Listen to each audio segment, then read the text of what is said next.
Good morning and welcome. I am Eric Matisik, and in my capacity as Executive Director of Project X-ITE, we welcome you to this International Summit on the Future of Professions. So thank you so much for being here. Over the course of our day together, we're going to engage in some of the world's most innovative and influential thinkers at an intersection of technology, innovation, and professions. But the things in Project X-ITE are not possible without the great partners that bring these things together.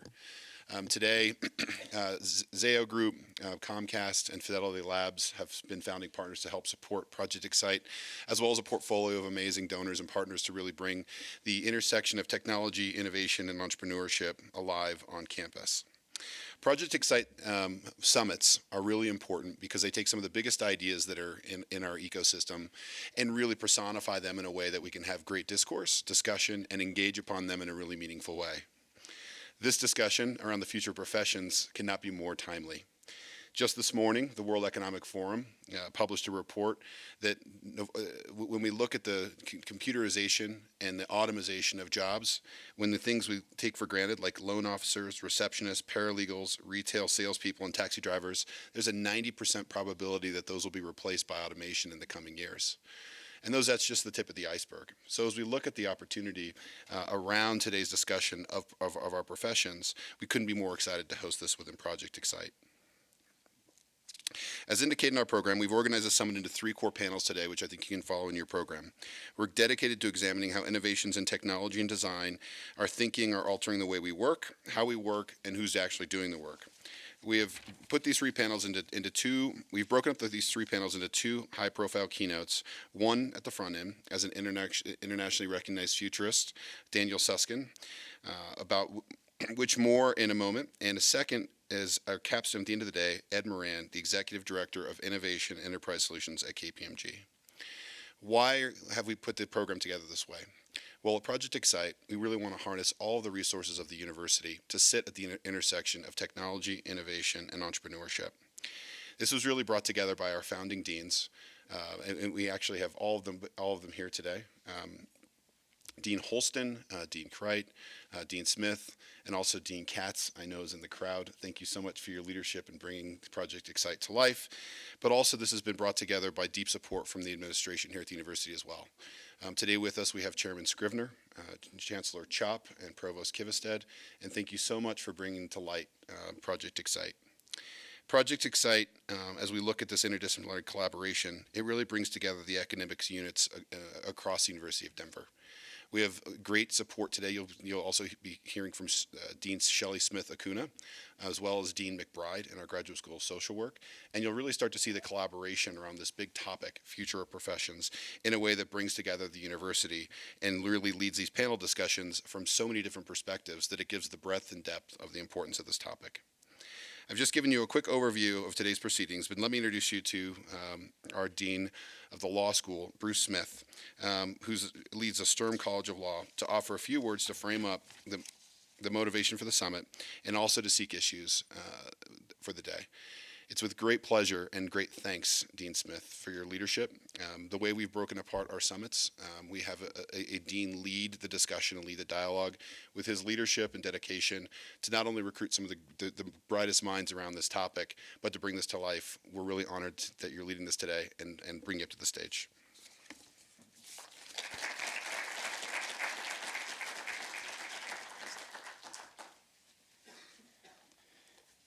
Thank you, Eric, and welcome all. We live in a time of great skepticism about the future of the professions, a condition that as a professional school dean, I react to with both optimism and dread. I say optimism because it is certainly fair to say that there is much about the current state of the professions, including the cost of credentialing and the fees charged to clients, that are ripe for rethinking. And I say dread because while the professions have been criticized, at least by the age of Dickens, if not before, they seem to be under particular siege today. And while I appreciate that many professions, including medicine, journalism, and education, are facing challenges similar to my profession, this gives me small comfort. The American humorist Mark Twain once observed that one should go to heaven for the climate, but hell for the company. And the company of other distressed professions is company I would prefer not to keep. What are the factors causing this anxiety and this self-doubt amongst professions that for so long were benefited in their socioeconomic status and frankly by their insulation from change? By framing the discussion today, I want to just focus briefly on 5 such factors. First, market pressures. When we reflect on the high cost of professional services, the impact of the global economic recession, and escalating debt levels at the consumer level in this country, we know that in many respects the professions have priced themselves out. A recent study released perhaps 2 weeks ago by Georgetown University Law Center and Thomson Reuters notes that demand for legal services have been stagnant over the last decade. This despite increasing population and the heightening complexity of legal work. Second, technological change. As a boy growing up in northern New York, I vividly recall going into my father's radiology office and looking at X-ray film in an effort to spot the medical condition. These are practice films. As you know from the fate of Eastman Kodak, film is largely dead. And now in the realm of radiology, certainly in New York State, algorithms have been devised to screen mammograms to determine whether women are indeed suffering from breast cancer or not. And those algorithmic approaches to screening are much more successful than humans, in fact have reduced false negatives, as the Susskind's book indicate, by nearly 40%. And I don't just cite data here. My mother is a grateful patient of the Elizabeth Wendy Clinic in Rochester, New York. Third, globalization.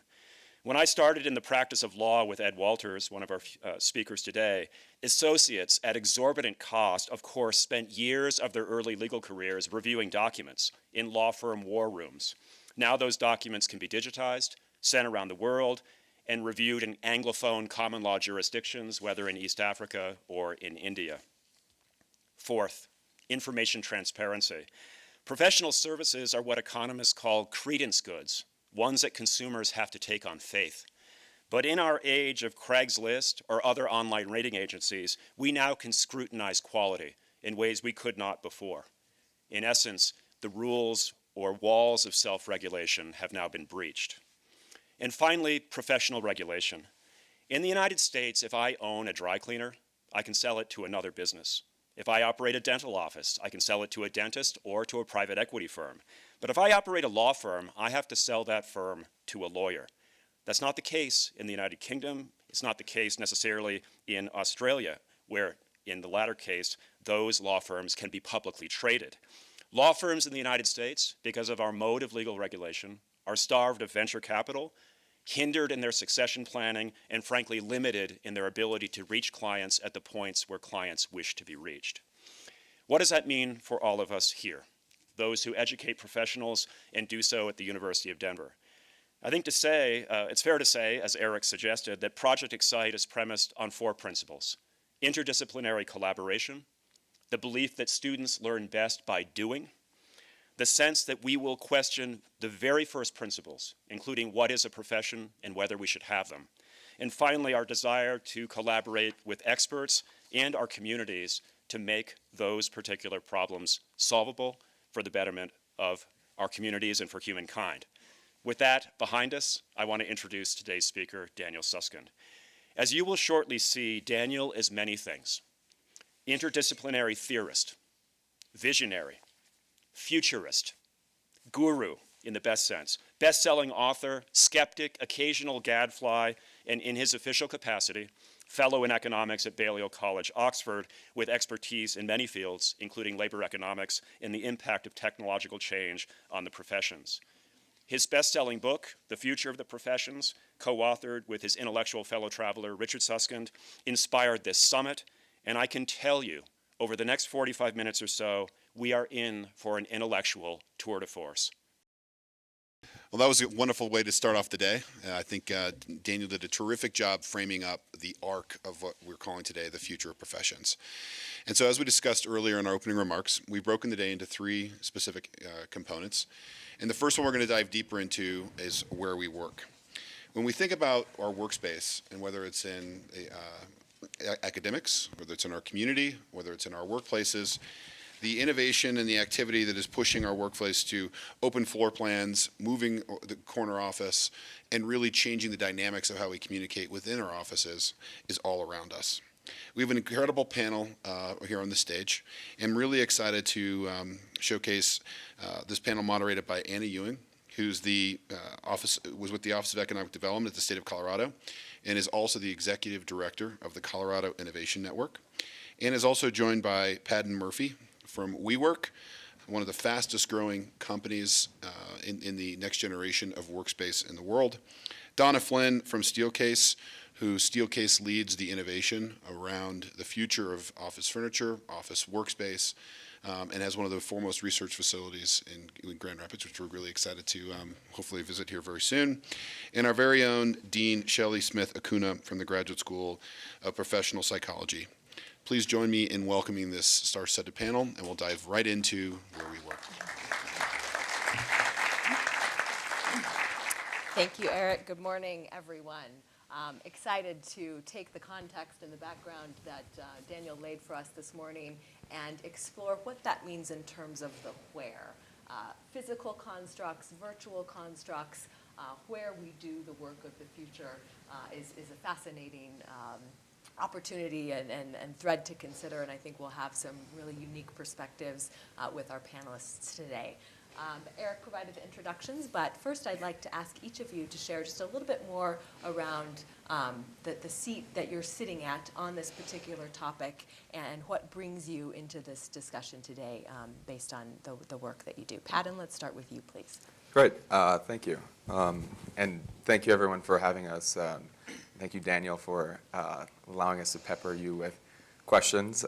He's brilliant, and so wanted to pick his mind a lot. So I head up public affairs in the Americas for WeWork. So just a quick sense, how many of the folks in the room are familiar with WeWork? All right, fantastic. I'm going to have to let our marketing team know in Denver that they're doing a good job. So basically, so WeWork is a platform for creators. So what we do is we transform buildings into beautiful co-working environments that have shared spaces and shared common spaces, but also private offices.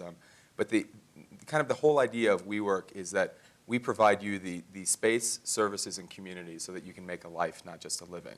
So we currently have more than 100 locations around the world in more than 30 cities around the world, and I think we're just right under 100,000 members around the world. So really, what we are seeing is that, and what we believe is that the future of work is changing, also from the individual perspective, that people are looking to make a life, not just a living. They're looking to have a life of purpose and to really make their own life's work. So we believe that there is power in design, and we believe that there is power in density by putting people in rooms that are beautiful together. And if you put excited people who are working on a variety of different projects across different professions, that you create this moment and this opportunity for what we call collision density.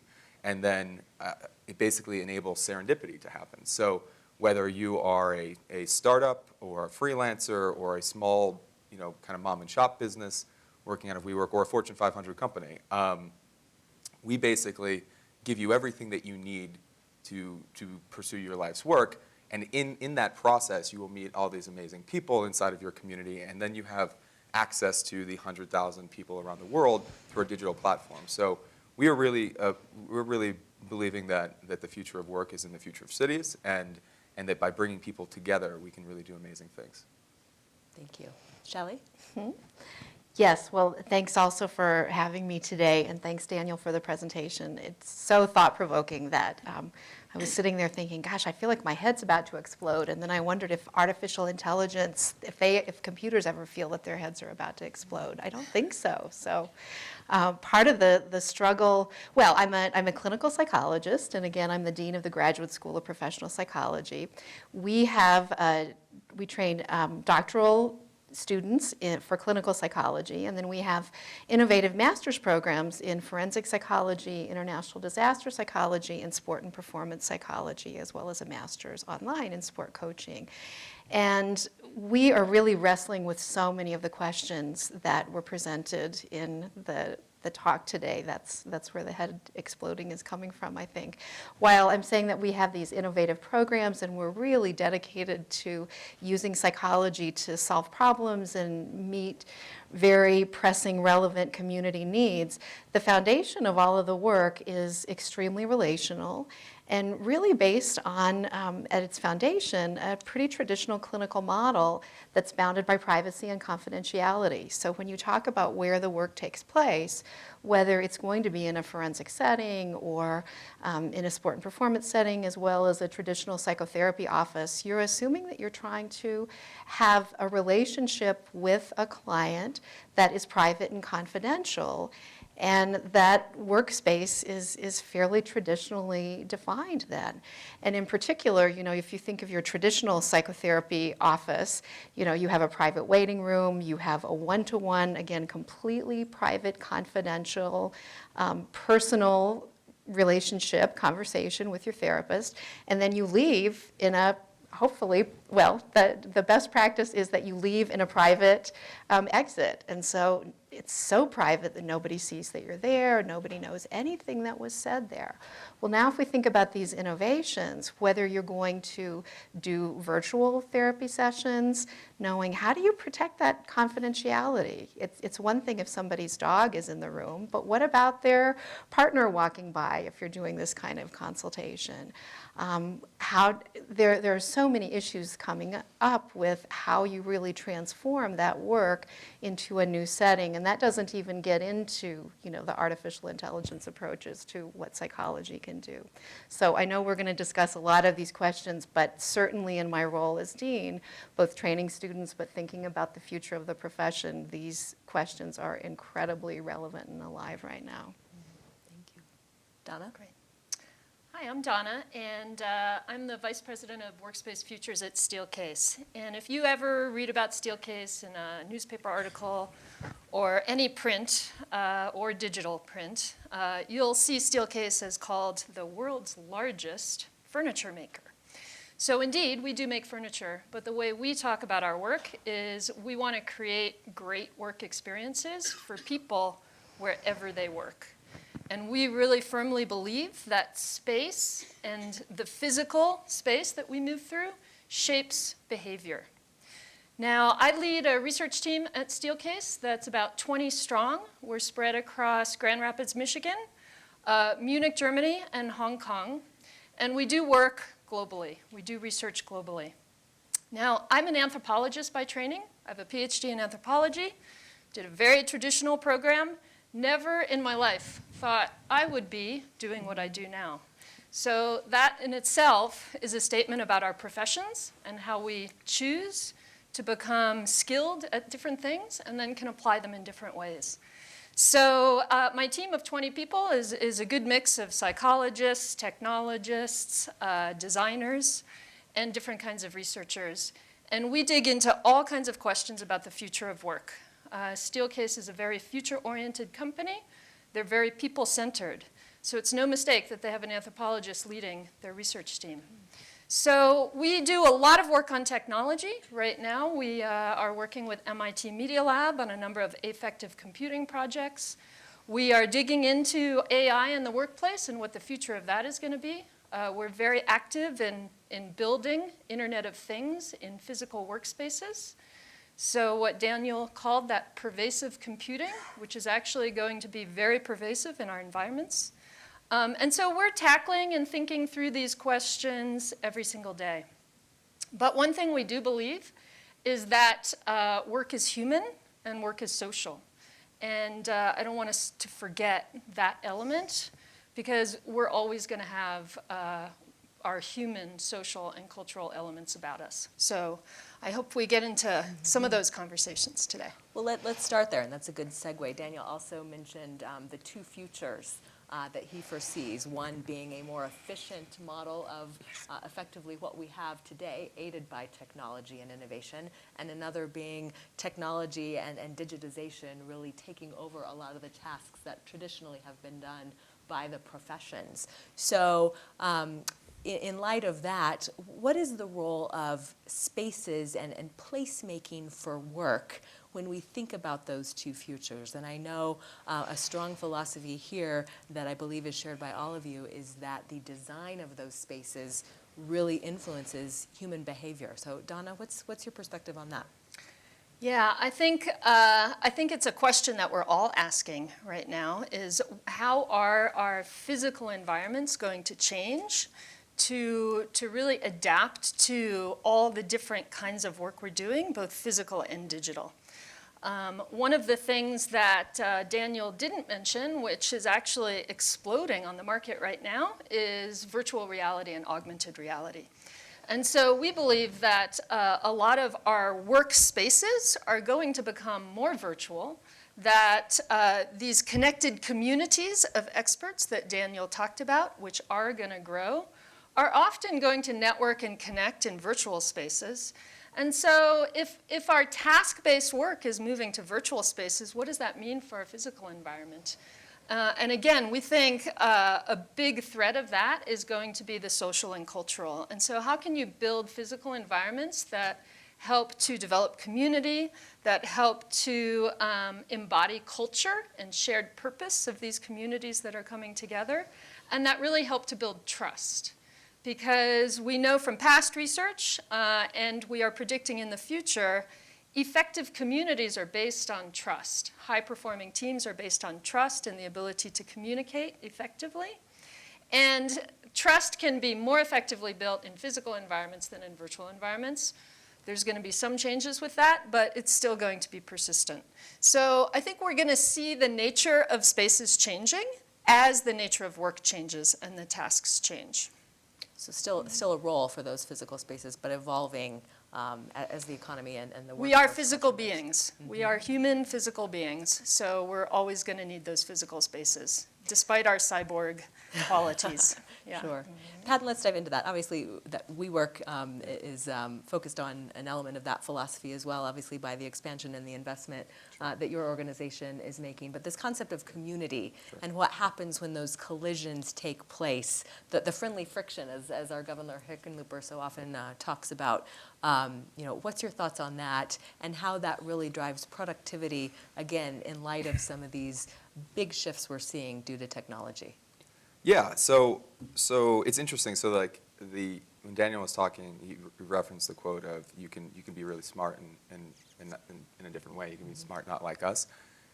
I think the serendipity of like machine learning and forced computing power, like there's insights that computers can make based on correlations that we otherwise wouldn't be able to have. But there's also things that humans can do that machines just can't. And like it's that serendipity of two humans bumping into each other and getting really excited and inspired about an idea that's creative and pulls different sets of ideas together that maybe might actually be invisible to kind of machine learning and because of that human element. So this is an idea that isn't new, right? Like cities are cities because when you take people who have dreams and passions and put them in the same, either in the same room or in the same city, they start to bump into each other and really beautiful things happen. And you start to create new companies, and then someone might quit their job and start an ice cream, shop or something. And like that, the beautiful thing that has happened for millennia around humans wanting to get together, that same thing is just what we're taking advantage of. So we believe, like, if you look at it, the trends that are happening, you have, I think, fact check me on this, but in 2005, I think was like the first year in the history of humanity that more people lived in cities than not. By 2020, millennials will make up more than 50% of the workforce. And I don't think that I wouldn't want to get too caught up on the youth thing because I think everyone wants to pursue a life of purpose and meaningful work. But then you have the rise also of these first social networks. First we had kind of mobile enabled us to do interesting things and stay connected. And the social networks then connected us in the cloud. Those social networks then kind of came down to the street in the form of a lot of interesting companies like Airbnb and my past employers Lyft and Getaround and stuff. But now there's this moment where you have the rise of cities, rise of millennials, these platform economies, and there's this real opportunity for placemaking. And so cities serve that important role. And I think places like WeWork serve that important role where people basically are, the lines between work and live and play are being kind of blurred. And the question is, do you go to one direction of saying, let's just work 20 hours a day? And you're like, well, if you're going to be working a lot, why don't you just play 20 hours a day? Why, our motto, and it's a serious one, is do what you love. So the idea of like, if times are changing and there's a mass disruption in kind of ways of traditionally thinking about what work is and what our relationship with the workforce is, let's just lean into it and think about, what do you actually want to do? And going to work should be something that is empowering and exciting, because so we have 2 locations in Union Station and in Lohi, and these locations, I encourage you to go check it out. But it's really amazing, and it's quite simple, right? If you put startups and lawyers and Fortune 500 companies, KPMG is actually a member of WeWork, you put them in the same place. Obviously, for a lot of the day, they're going to be working and getting the stuff done, but just going and getting a coffee. We have free coffee and free beer. They connect and they become friends, and it's just that human interaction by putting people in beautiful, thoughtful places that make them feel inspired. They do the rest of the work, right? I mean, it's that thing that I think constantly gets discounted when we think about the future of work, is that we still got a seat at the table. As humans. As humans, yeah. Like, this is the exciting part, is think about all of the opportunity that's out there. Whether you're, if you're in the professional services, if you're a lawyer or an accountant, or if you're thinking about starting a new company, or you're a designer, whatever it is, all of these tools, they're powerful. The technology is powerful. So it's disruptive in that there is both good and bad outcomes that might affect you, but it's extremely powerful. So if, as humans, we have the ability to lean into that and try to use technology for good, and we get to work together, right? And so I think that's the exciting thing and not to drop all of our slogans on you, but in a lot of WeWork everywhere, it says better together everywhere. And that sense of community is really what drives us, because we believe that when you work together, every individual, every community, every city can really affect positive change in their community and around the world. So we've not yet forfeited our vote to the machines. We have not. Yet, perhaps being the operative word. But interesting, and Shelley, I'll turn to you, kind of the human nature element of all of this. And perhaps, as we think about the future of professional services professions, it's a little easier to sort of imagine these new constructs where these activities take place. But a different animal, as you mentioned, when it comes to clinical services and the trust factor that Donna mentioned. What do you foresee, and talk a little bit more, if you would please, about the challenges in delivering to a consumer base services that traditionally are indeed behind a closed door, far different from some of the models that we're exploring today. Yeah, I'm loving this conversation about trust, about community, about relationship in the way that it interfaces with thinking about how to provide accessibility to clients. To what extent can you really have a relationship with someone if you haven't met with them face to face? How possible is a trusting virtual relationship?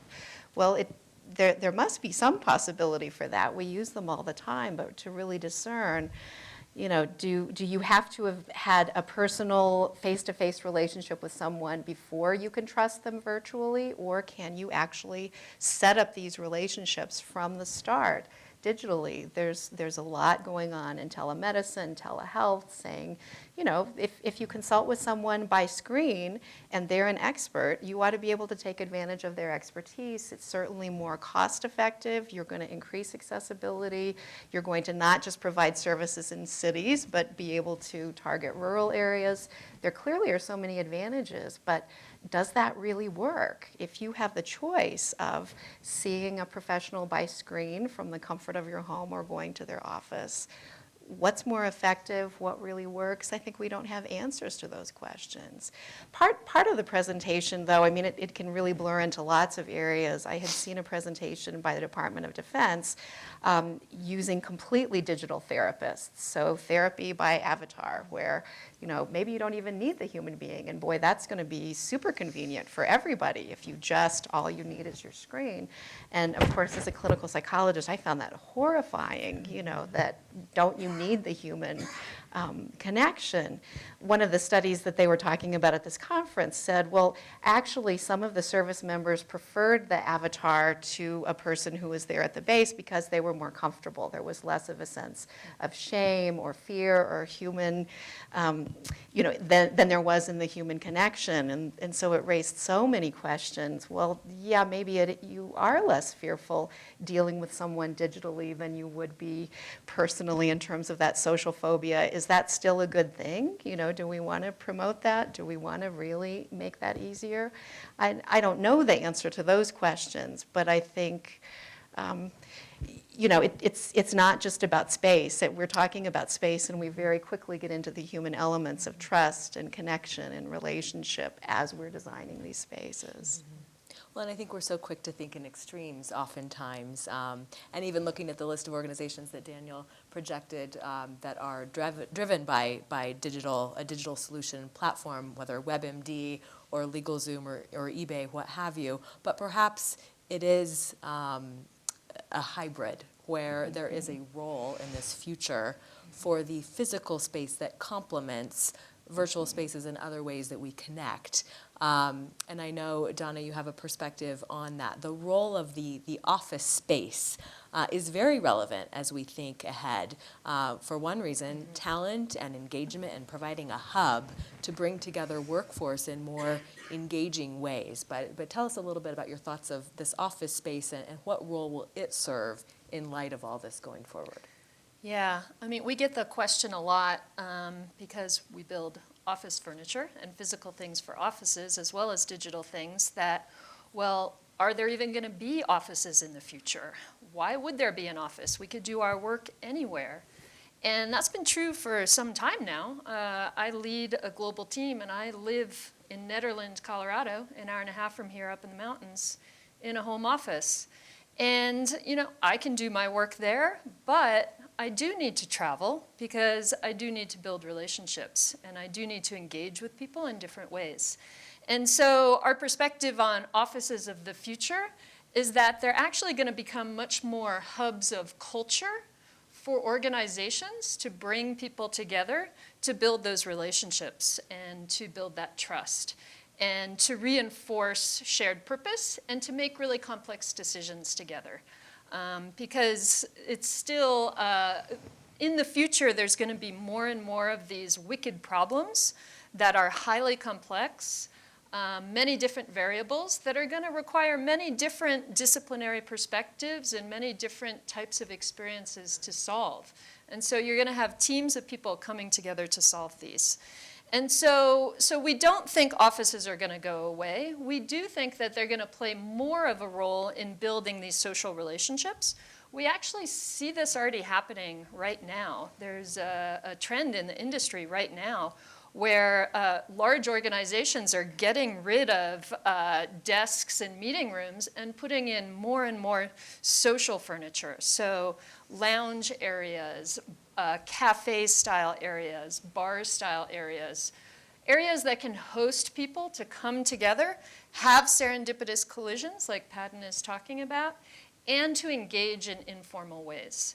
And so from an organizational perspective, because many of our customers are very large global organizations, they have the challenge of building shared purpose for these very diverse, distributed, and complex teams. And we think physical space is going to continue to play a really important role in bringing those people together. We also think offices are going to be where you can go to have high-performing spaces.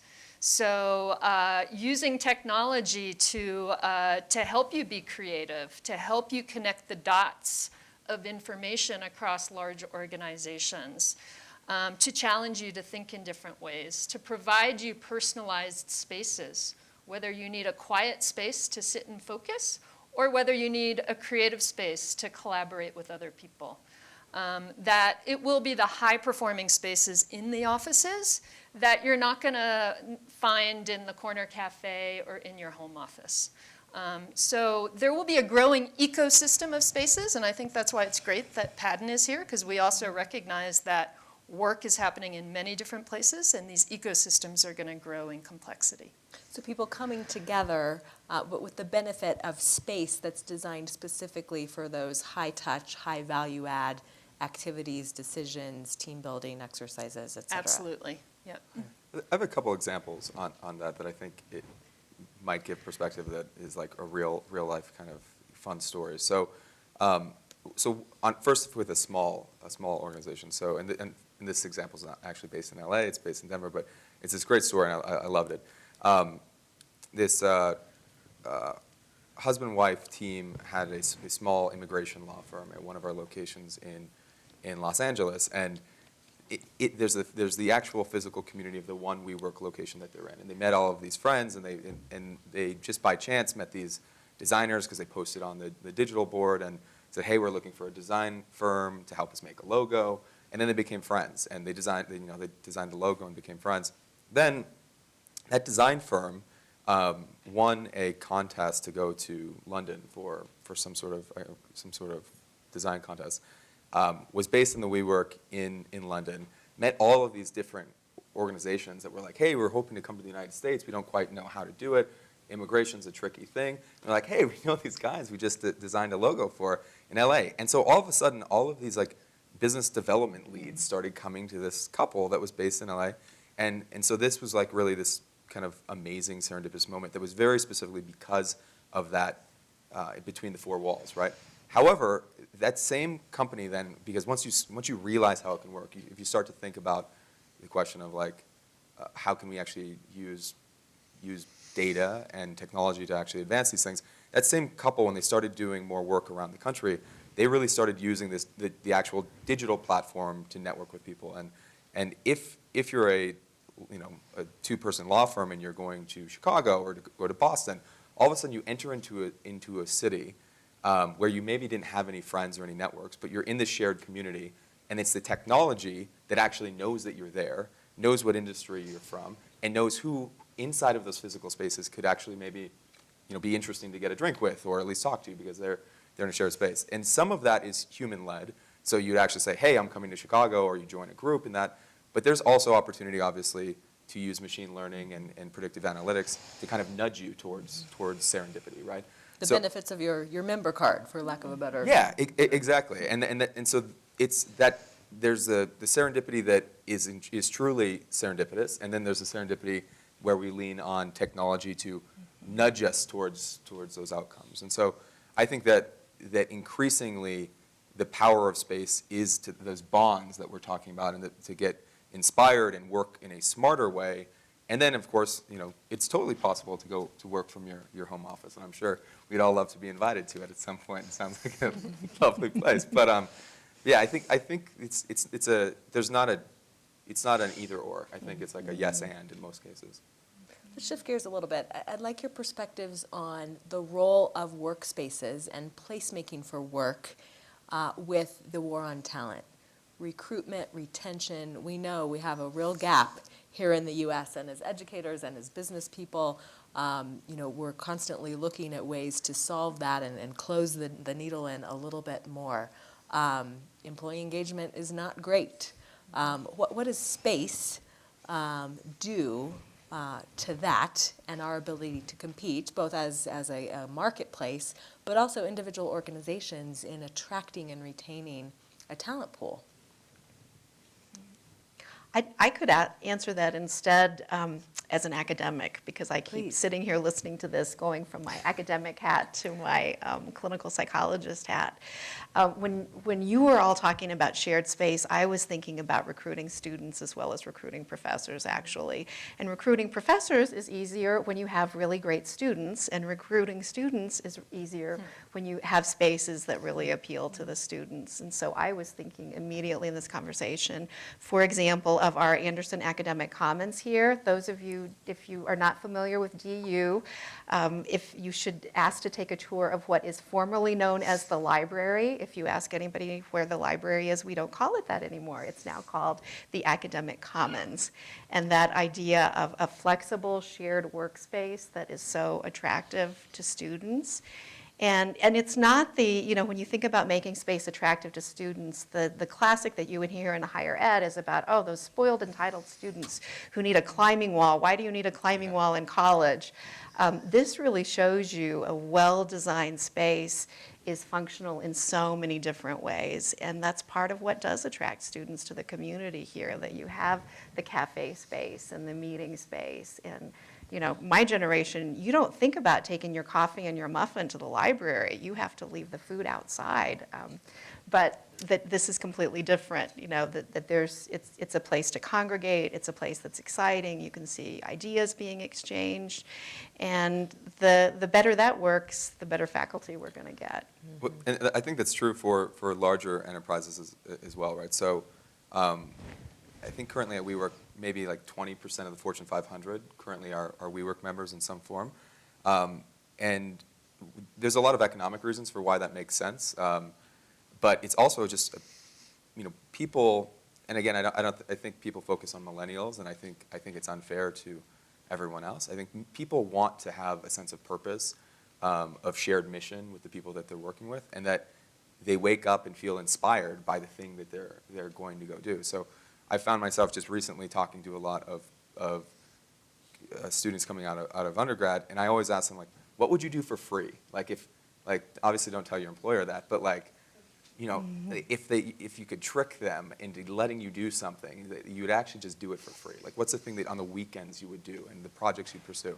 And generally, people actually kind of know what that thing is, and they're like, oh, but I'm supposed to go find a thing where I go to an office from 9 to 5, and someone will give me money in exchange for my time. Like, that's really crazy. Why? Like, why do you think that is what you should do? And so I feel like we kind of all have this sense of, and our strengths are different, and what we're drawn to might be different, but most people are looking for purpose and shared mission, and so large organizations that are looking to attract talent, it's certainly like amenities of do you have coffee or something, or what's the important stuff like healthcare benefits and these things, but increasingly people want to go work in a vibrant environment where they feel energized and they feel like they're actually pursuing something that is meaningful. So I think that's why we're seeing a lot of interest from much larger organizations and professional firms as well.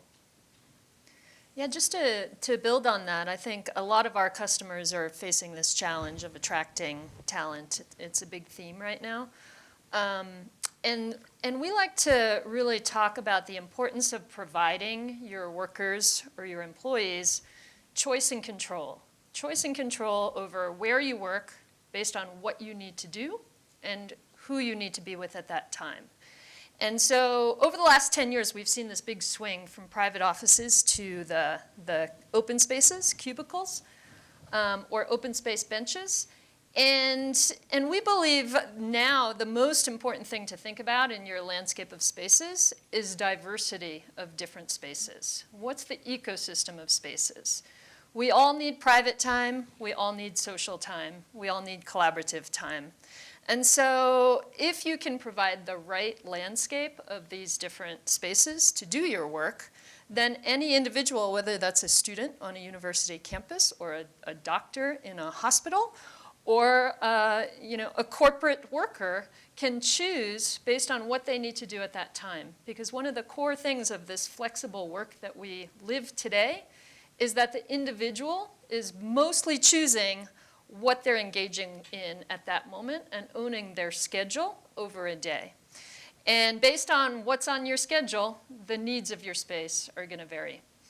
Another thing we see, which is really important for thinking about talent attraction, is the emergence of what we call expression at work. So we've talked historically a lot about efficiency or effectiveness. How can spaces be efficient? How can they support effectiveness? And what we're seeing right now, which I think is part of the rise of millennials, but part of this larger cultural shift, is the emergence of the importance of expression, local distinctiveness, identity, corporate identity, team identity, personal identity. All of this is really beginning to grow in importance and is something that we ourselves are really just studying now and figuring out. So I think those companies and organizations that can offer choice and control and can reflect identity and expressiveness in new ways are going to have an edge in the talent war. And from your perspective, who's doing that well today? Well, among our customers, our top-tier customers, we think AT&T is actually really pushing the boundaries on this, and they're doing that across all their spaces globally. And they're what we call one of our customers that's a leading customer, and we learn from them. Certainly a lot of the big tech companies, Google, we do a lot of work with, and they're also playing around with space in different ways. We're working with them on designing micro kitchens across their landscape as a way to increase serendipitous social connections between teams. So those are a couple examples. So the common element across sectors, whether in academia or government or for-profit industry, the nonprofit community, is indeed the people. So providing that choice and control across spaces, a lot of common threads there. Mm-hmm. You mentioned expression. Authenticity could be another descriptor for what we're seeing a real hunger for, both in workforce and in consumer and customer bases. But seemingly, everything that you all have talked about lends itself to a more authentic experience in engaging with your employer, your colleague, your newfound friend, your professors. Thoughts on authenticity and the voice that we're giving that, and we'll continue to see, I think, escalate in terms of the people aspect of work? Yeah, I mean, we talk about that a lot at Steelcase. Authenticity to us is one of the dimensions of well-being at work, and in particular, it's an emotional well-being dimension.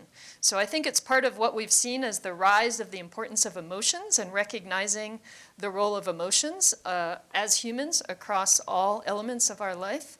And so the rise of authenticity is a huge cultural shift that we're seeing all across the workscape. Mm-hmm.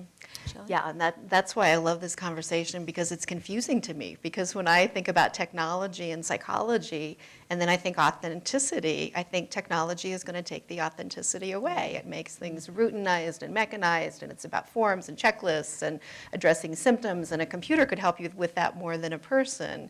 And yet this conversation about the shared workspace and what's happening in our world is completely different. So there's hope. Yes, yes, maybe, right. Yes. Patton, Yeah. anything to add?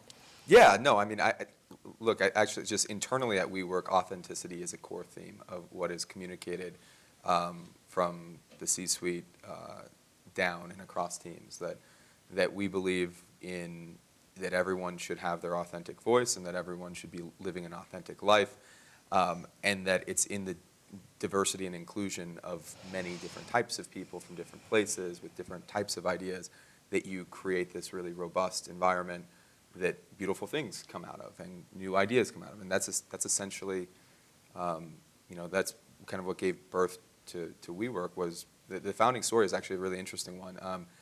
So Adam and Miguel, our founders, were actually working in, they were working in kind of what people would think of as a traditional co-working space, is more like a kind of Spartan sort of startup shared space where everyone's like leasing stuff and sitting at tables and a little bit more scrappy. And these guys actually were working on different companies, and they were like, wait, this could be so much greater, because they met so-and-so was building whatever, and then they started providing essentially community and hospitality to this group, and they basically went to the person who owned the space and like, can we just make this a lot better for you? And then it turned into this thing, and so they really, the whole thing for them kind of came out of that human interaction with people and being able to say, how can we create environments that actually empower these people? And if you just, I would encourage you, even if you have no interest in moving into WeWork, if you go to them, just sit down and talk to people. I love my job mostly because I get to go hear people's stories that I'm like, either they're working inside of a large company doing really exciting things and they met a local startup that gave them an idea, or you meet people who have just completely, they maybe worked in a job for 30 years and they're starting something new, and being around people who are living a life with purpose is just intoxicating. And I think that's so much of that authenticity is contagious. And that's where physical space is important, because if we're always working from home, or it's always in a digital space, it becomes a little bit more transactional, just because of the nature of a conference call starts here and it ends here. And so I do think that coming together is incredibly important. One thing that I wanted to point out, that back to a previous question that I think is important, is I remember this in past life being at smaller startups. You look at the Googles of the world, and you're like, wow, they have these amazing campuses. But if you're a small business, or if you're a startup, or a small services firm, and I worked in a consulting firm when I first came out of school, you run into this interesting just kind of physical problem where you want to have it be beautifully designed and create a community internally for yourself. But it's really hard to do that, actually, and it's expensive. And then the other thing is that you need these interesting, to your point about the right space for the right time. It's really expensive, and it's just not realistic for most people to say, like, we're going to have like a whiteboarding strategy room, and then we're going to have a massive board room, and then we're going to have kind of like more comfortable lounging rooms. We're also going to have like a maternity room, where it's just not feasible for most companies. So that's one of the things that I think is exciting about WeWork and where we're going with cities, is that actually you start to have these amenities, and this is back where humans and the physical space and data can actually be complementary, is things like recording studios, production studios, things that generally like a normal small company might not have access to, or because it'd be expensive. You can basically place these things as a city-wide amenity, and then you will be based in a WeWork anywhere in the city, and you can book it from your app, go over, use it, and you're sharing that cost essentially with literally thousands of other people. But it just is, you have a more kind of enriched access to amenities and customized space. And the data piece of that is that we can make assumptions about what people will need or want, but what's great is you actually start to build it, and then the data starts to inform based on utilization and traffic. You see what people actually need and what they use the most. And then as you're iterating on literally a physical product, like as though it's a software or a hardware product, you then start to create smarter spaces that actually nudge towards all those human behaviors that you hope to promote.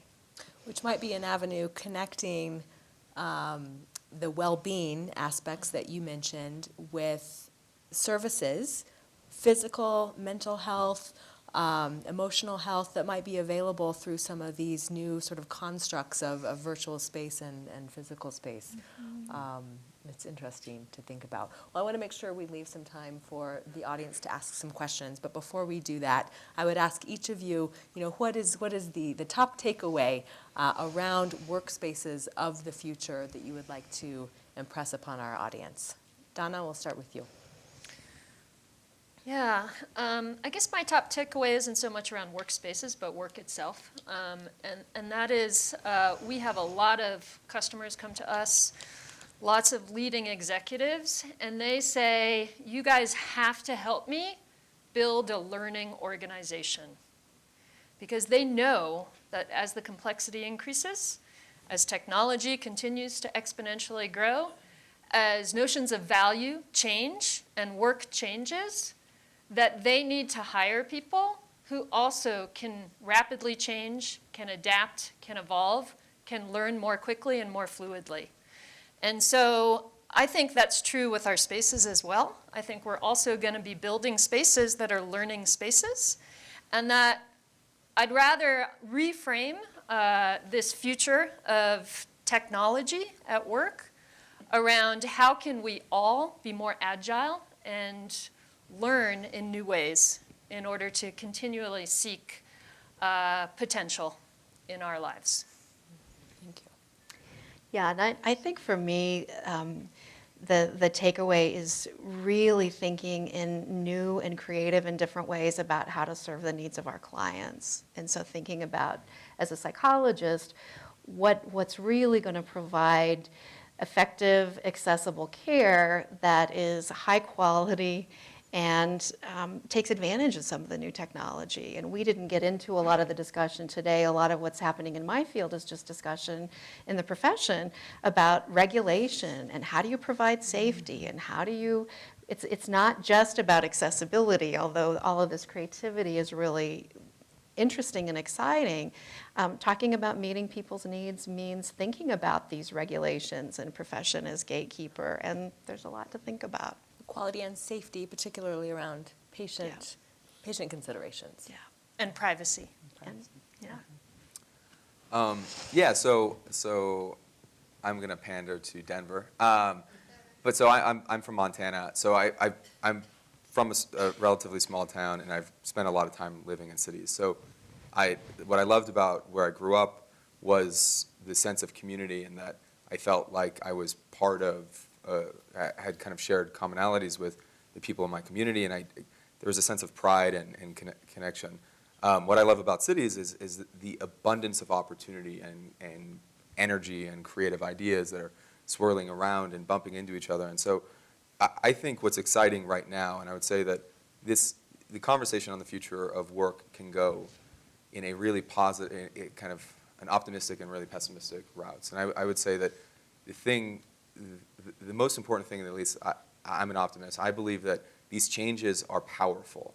They're not necessarily like attributing like a value statement to either good or bad. I don't think it's helpful, but they're powerful and the opportunity is abundant. And so I think if those things of having a sense of community and then realizing that having collision density and clustering really well-intentioned people who are living authentic lives together, it creates an abundance of opportunity. And truly, WeWork's not the only platform that's connecting people, but we are truly now living in a global community and being able to find people who are excited about things you'd never even think about, or excited about things that you think about every single day. That's really the opportunity. You have access now to a global marketplace in ways that, even 15 years ago, you just didn't, right? So if you were at home outside of Denver, or if you're at home in Montana, you were really at home.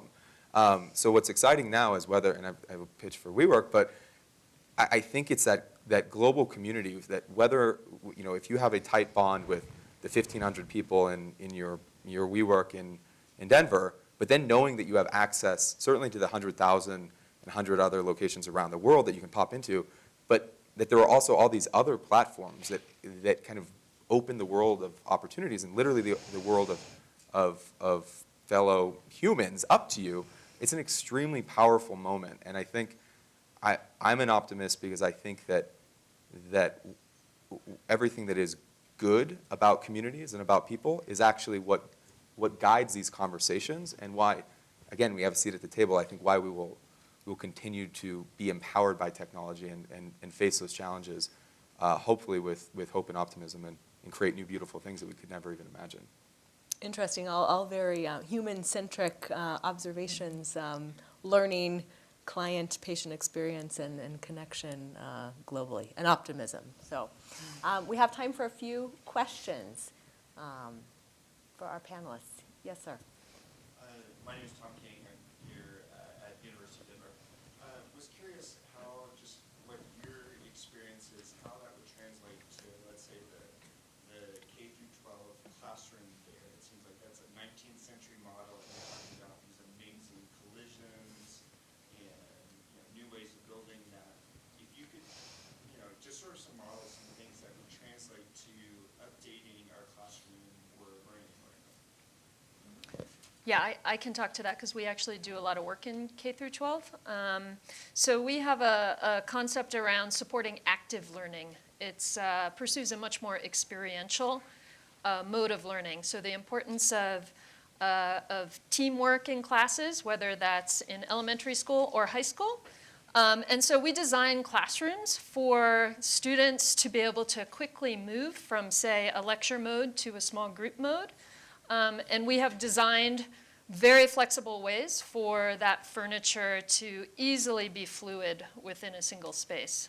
So right now, we're actually looking at kind of the next mode of learning, which is emerging, largely fueled by technology and machine learning, which is really more around personalized learning. So this movement towards how can space adapt when teachers are actually doing very personalized activities and curriculum, student by student, And so that's an area we're actually prototyping around right now and trying to think, how can we add more flexibility to these classrooms to support these new emergent modes of learning?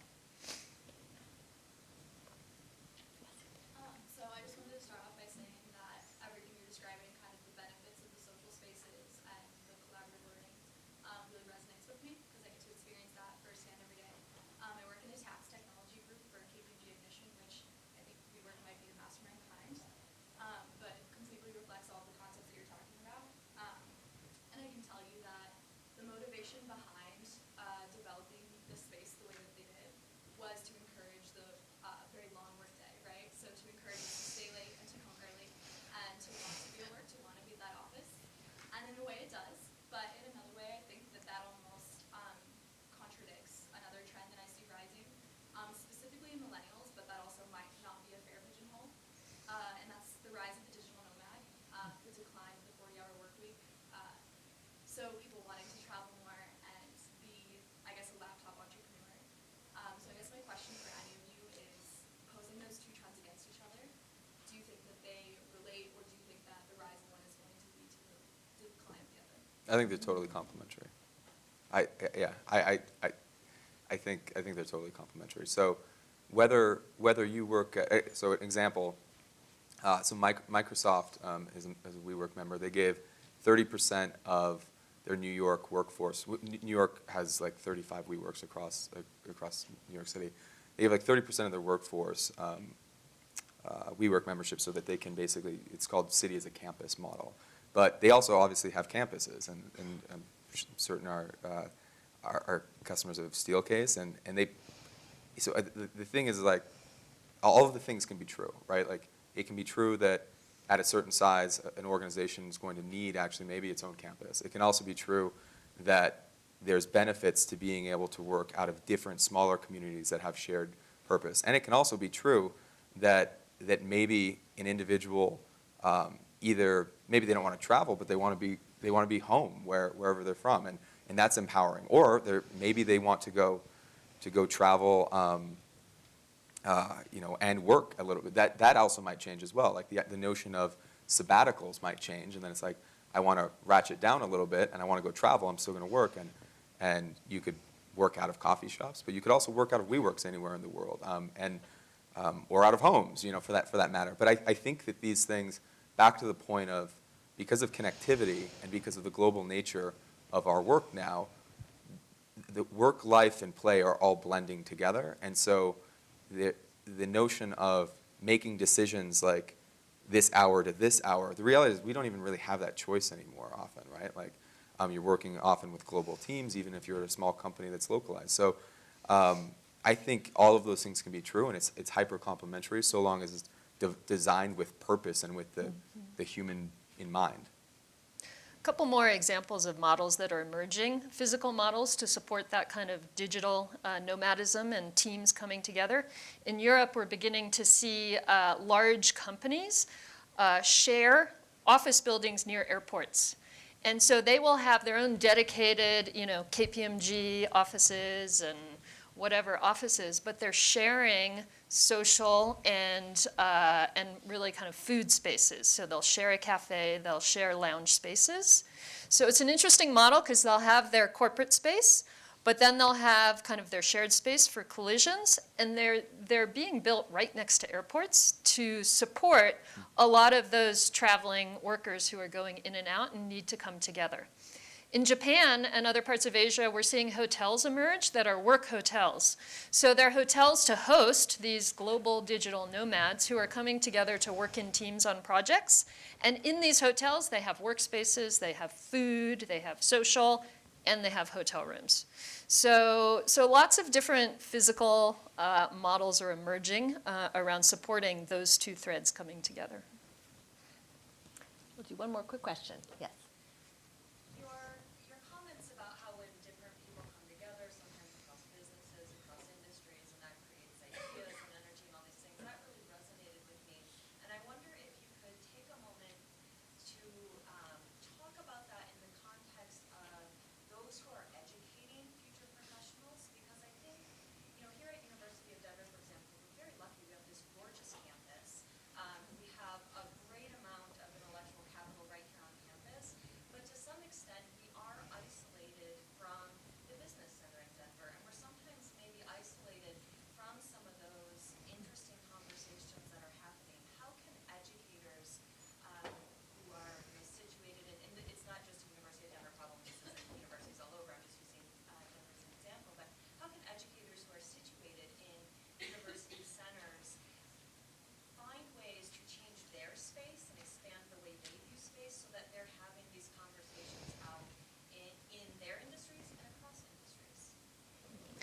Your question is great because that's part of why we're doing this today and part of why you're here, of course, is just creating, it's not just the space, but it's the time and structure to get people together to have these conversations. I mean, definitely at DU, we're working really diligently to try to do this internally as well as externally. I mean, your question implies, how does the university serve as a resource or maybe a hub or a connector for some of these different sectors, which we're definitely trying to do, but it's also internally, when I'm in my college and somebody else is in their different college, and you've automatically set up these silos, and it's really hard to break them down. We're working on it.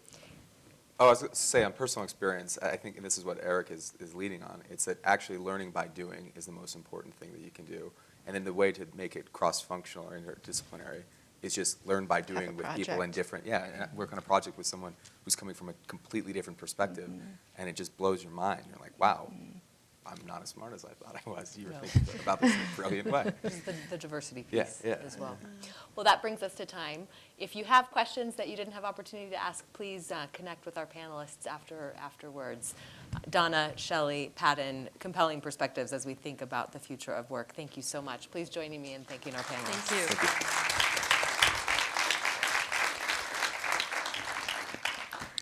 And she forgot to give a round of applause for our fabulous moderator, Miss Anna Ewing from the Colorado Innovation Network. Thank you so much. So we're off to a great start. These discussions are exciting, and I think from the framing that Daniel did, we're really starting to get into the core elements that really are defining the future of our professions. We're really excited about the next panel. We're gonna go ahead and get everyone mic'd up and up here on stage. But the construct of how we work is just as important as where we work. When we think about distributed workforce and personal innovation, it's paramount to individual success in the office, but person-centered professions are rapidly changing. And with that, diving deeply into the how we work, both in spaces and in places, is critical understanding not only the development of the future of the professions, but the future of how we are all going to work in our careers. Here to guide this discussion today, we have one of our shining stars, Dean Amanda McBride, who leads the Graduate School of Social Work. She's an expert in civic engagement and social innovation and inclusion, and we're really excited to have her. She's been with us just a little under a year, and could not be more excited for her to lead this great discussion today. In addition, as we're getting mic'd up, we have Dan Lear from AVO, and Jeffrey Nathanson from 10-10-10, and Katie DeBoard from Bryan Cave, three incredibly talented folks, all who lead innovation initiatives in and around their firms and their organizations, but really have something that will spice up this discussion. So I'll let them make their way to the stage. I think Dean McBride, I think we're almost there.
We're really excited about the next panel. We're gonna go ahead and get everyone mic'd up and up here on stage.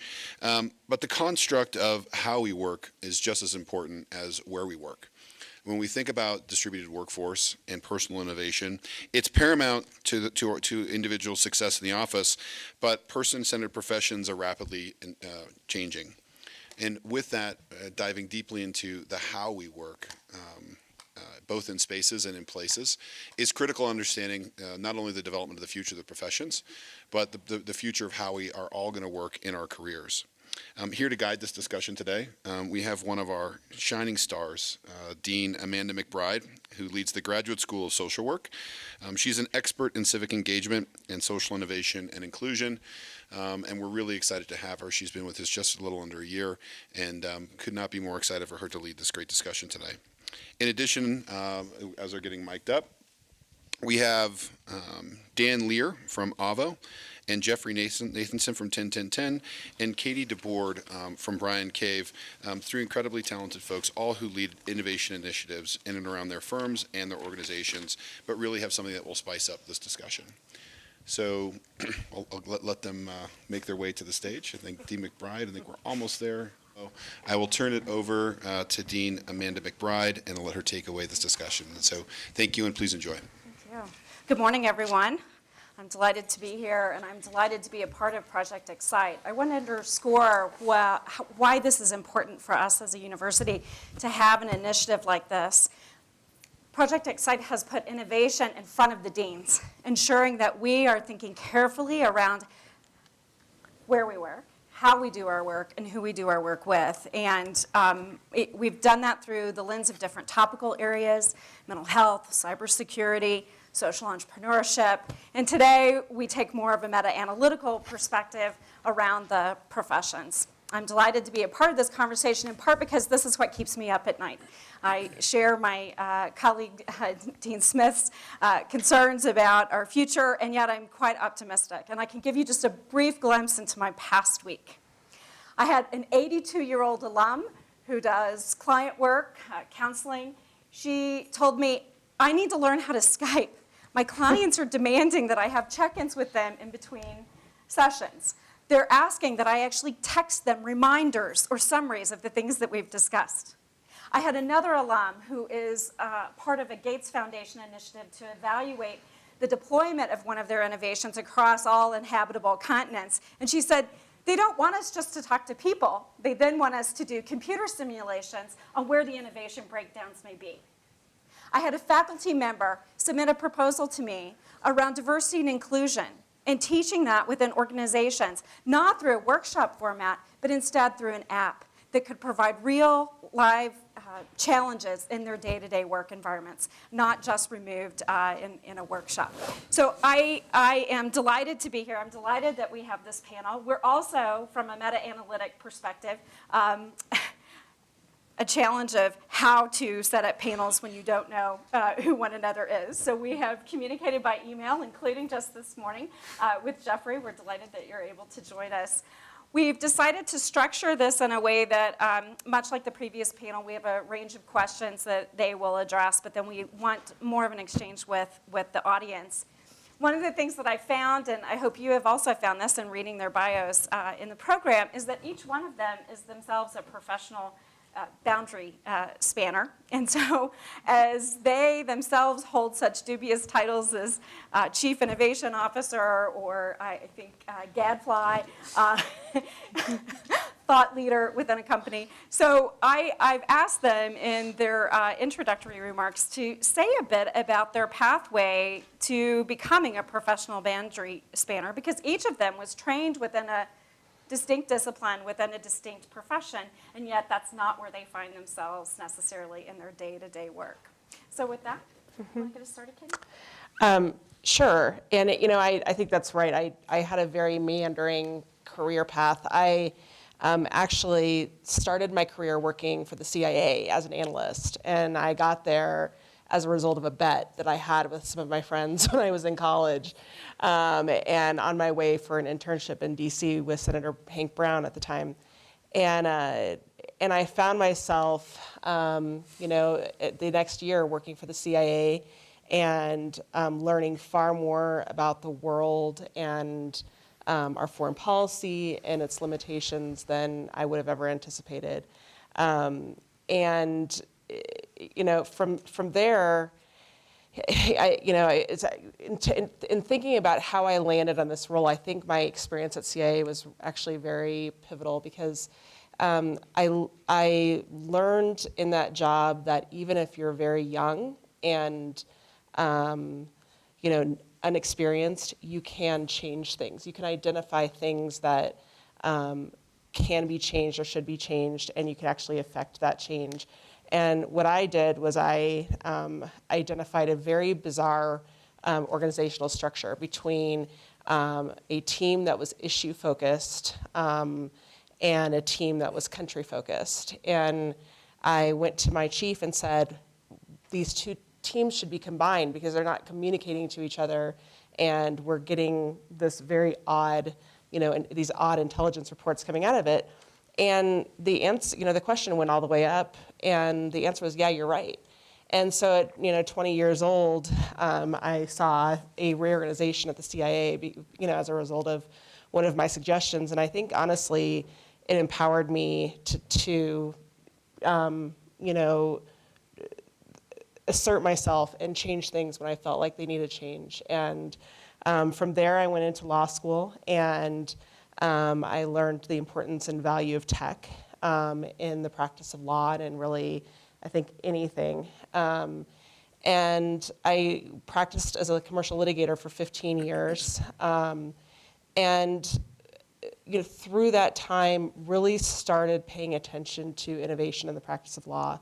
And where was the practice of law going? Where was the disconnect between clients and lawyers? And through that, I made several recommendations, some of which were adopted and some which were not at my law firms. And I always had an interest in making sure that we were on the forefront of change and making sure that I understood where I needed to be ahead of time.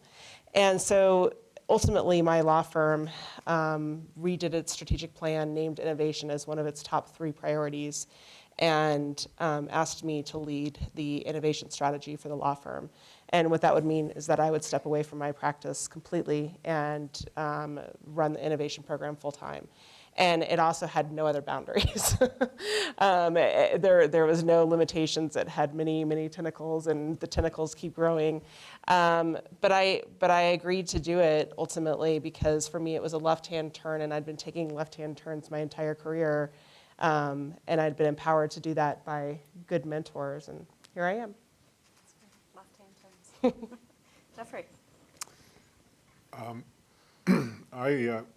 I wanted to play basketball at the University of California at Santa Barbara. And in order to do that, to transfer schools, I had to choose a major. And when I went to the admissions department, the only majors that were open were ergonomics, which was a glorified PE curriculum. And my mother wouldn't appreciate that. And environmental studies. And it was one of the first environmental studies programs in the country, if not the world. The University of California at Santa Barbara just experienced the Channel Islands oil spill. And so I found myself going to classes on an integrated view of the environment. I learned about systems, and I learned about adaptation. And I learned that there were lots of problems in the world that needed creative solutions. So I learned about creative problem solving. And those early days of learning about those problems from world-class leaders who were looking for outlets for their domain expertise. I don't know how many of you have ever heard of Barry Commoner? Or the Club of Rome, talking about the limits to growth, would all come to Santa Barbara because they had nowhere else to go because there was no other environmental studies program back in the 70s. And so we started talking about problems, and I, being kind of an out-of-the-box thinker, would always say, well, now that you've told us the problems, tell me the solution. And they would always step back and say, well, that's an interesting question. And so we had to come up with a process with which to develop new solutions. We had to learn about communication, and we had to learn about behavior change. And so all of those things have formulated my career. I've been focused on innovation throughout my career. I've been learning. I'm a serial entrepreneur. My wife tells me I'm really a professional gambler, and I haven't figured out how to disabuse her of that notion. But I find myself really being a creative problem solver, coming up with market-based solutions to or monetizing innovation to solve problems, and that's been the whole of my career. And what I do now is that I'm about to leave the development of the digital health ecosystem here in Colorado with Prime Health. We believe that, I believe that Colorado is actually the #1 health innovation ecosystem in the country right now. Every major health care delivery system has developed an innovation center. Not everyone knows what that means, even the people creating them. But they have created those to work with 145 plus innovation companies that are trying to lower the cost of healthcare or improve healthcare outcomes. And I'm just now leaving that role as the CEO of Prime Health, which has built that ecosystem, to take on a full-time role with a colleague of mine by the name of Tom Higley, who was supposed to be sitting in this chair, and I found out this morning was very sick and not able to make it, so I'm now sitting in for him. But Tom and I and a number of other people have created a program that was Tom's brainchild called 10-10-10, which is 10 wicked problems with significant market opportunity, 10 prospective CEOs that are recruited from around the country who've had an exit and are now looking for their next big thing. Think Elon Musk as he exited PayPal, to spend 10 days focused on market-based solutions for those wicked problems. So we see 10-10-10 as a impact venture generator, really focused on serial entrepreneurs to solve huge, complex adaptive problems in the marketplace that are not being solved by governments or by large enterprises, but need startup entrepreneurs to focus on those unique problems. And so that's what I do. Dan? Sure. Hey, so I'm Dan Lear. I'm the gadfly, to which that I have called myself that on the internet, because when you do that, those things eventually come back to you somehow. So watch those red cup photos. Sorry about that. I chuckled when Jeffrey said Elon Musk, and just because he's kind of busy right now, right? You think? Yeah, like drilling a hole under Los Angeles, trying to build the Hyperloop, but a great example. How about going to Mars right. and a battery-powered automobile? Mars, right, exactly. So, but I'm sure he'd love to carve out time. So I talk endlessly about myself online. I've written a number of blog posts and lengthy articles about my career path, which I'm happy to share with you guys. But I was trying to think about, I'm also, I've probably already gone on too long. I'm also well known for not being able to shut up. So I'm going to try to summarize I was trained as an attorney like Katie, practiced law for 6 years. Again, much deeper psychological analysis as to why I went to law school. We won't do that here publicly. But I very quickly, in fact, before I went to law school, knew that I did not want to be a traditional lawyer. But for a variety of reasons, ended up being a traditional lawyer. Surprise, surprise, found myself tremendously miserable, and really with absolutely no skills to figure out how to navigate myself out of that. And that is a much longer story, again, which I'm happy to point you to or talk about at length, but separately. But what happened to me and what I've realized, I think, continues to motivate and drive me in my current role. And what I do now is I do marketing and outreach to the legal sector for AVO, which is like a marketplace for lawyers. So I do a lot of this, talking to groups of lawyers, but also other folks just generally about kind of how folks engage with the legal system, how we as lawyers, or how lawyers can make that experience better, that type of thing. But really what happened to me as I realized this kind of significant dissatisfaction with my career situation, and really life situation, as well as like figuring out like what is it that I want to do when I grow up, I honestly just started saying stuff. And this sounds really weird, but like I just, like, anyone who would take one of my articles, whether it was a local bar journal or really anyone, I would write for them. Or if they were interested in having me speak, or even having me help set up a speaker series where I would help, find speakers. It was continuing legal education first for me. And what that did in a remarkable way over some period of time was it created this crazy feedback loop where I'd like throw ideas out into the world and stuff would come back to me. People would reach out after I wrote something and say, that's really interesting, I'd like to talk to you about that. And I simultaneously told anyone and everyone about the fact that I had no idea what I wanted to do with my life, but these were the things I was passionate in. These were the things that got me excited. And as I sort of, I think I sort of learned two lessons that I think are at least hopefully relevant for this discussion. The first would be, and this sounds simplistic, maybe it sounds, I don't know how it sounds, but the internet is incredibly powerful, like incredibly powerful. And as we all think about how to remake our professions, how to remake our careers, there is an untapped, just huge audience of people who are looking to engage and connect and consume compelling information. That, yeah, it's not easy. You can't just throw something out there and expect it to sort of come back to you. But you can meet amazing, incredible, like-minded people with amazing ideas in ways that I think are just astounding. And so I mean, I think as we all look forward at what professions will be and what we can do with our lives, I mean, I just look at individual I mean, the classic example that I've heard, this may be entirely apocryphal now, but I've heard, actually I think it might be not far outside of Santa Barbara, that Urban Dictionary, are people familiar with Urban Dictionary? I've heard it's run by like one or two people out of an apartment somewhere in some beautiful coast city in California, because it's all user-generated content.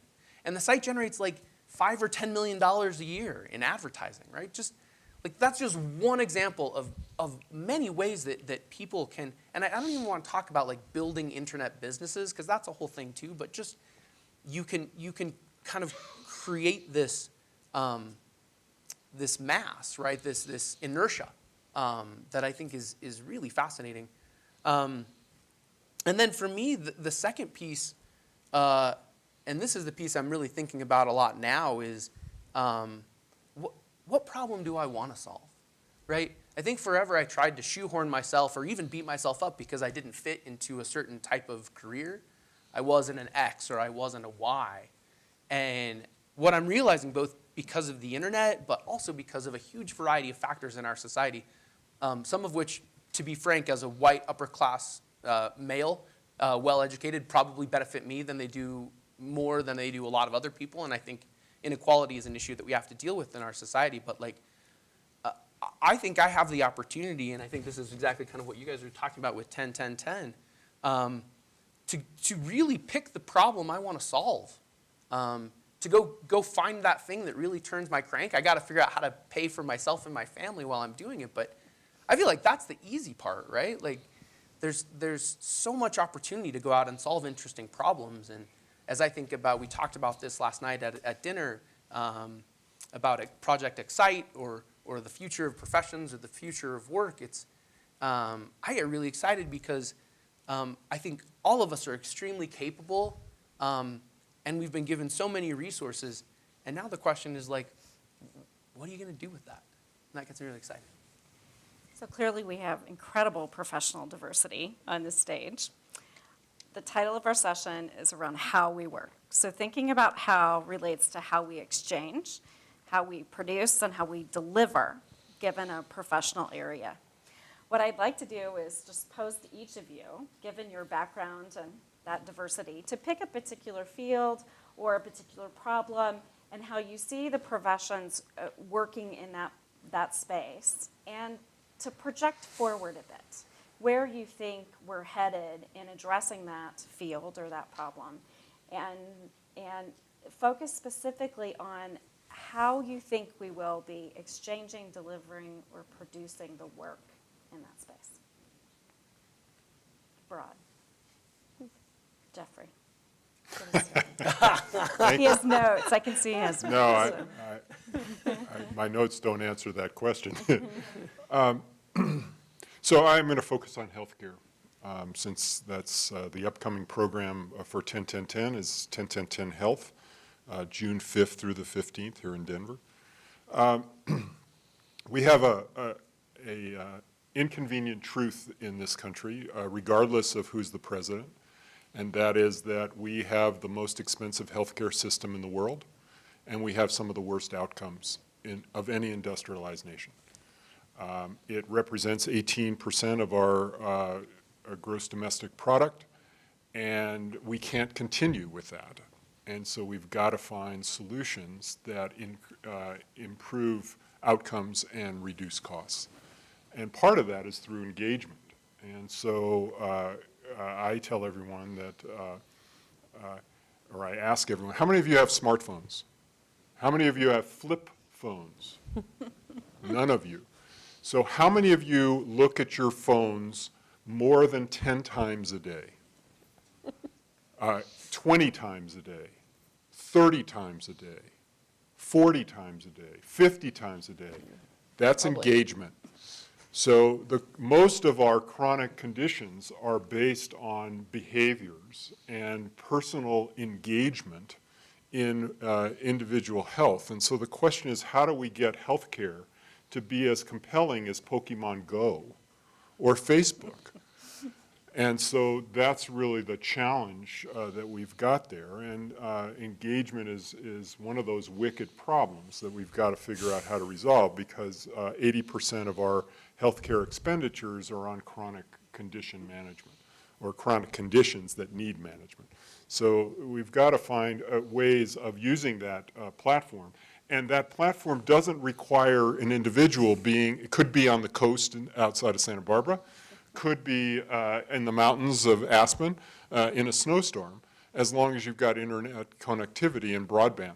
So we're seeing a whole change in how we deliver care. We're starting to see more and more recognition that across state borders, we've got to deliver insurance. We've got to find a way of impacting health in rural settings or in urban settings over the FaceTime platform or Skype platform in telehealth.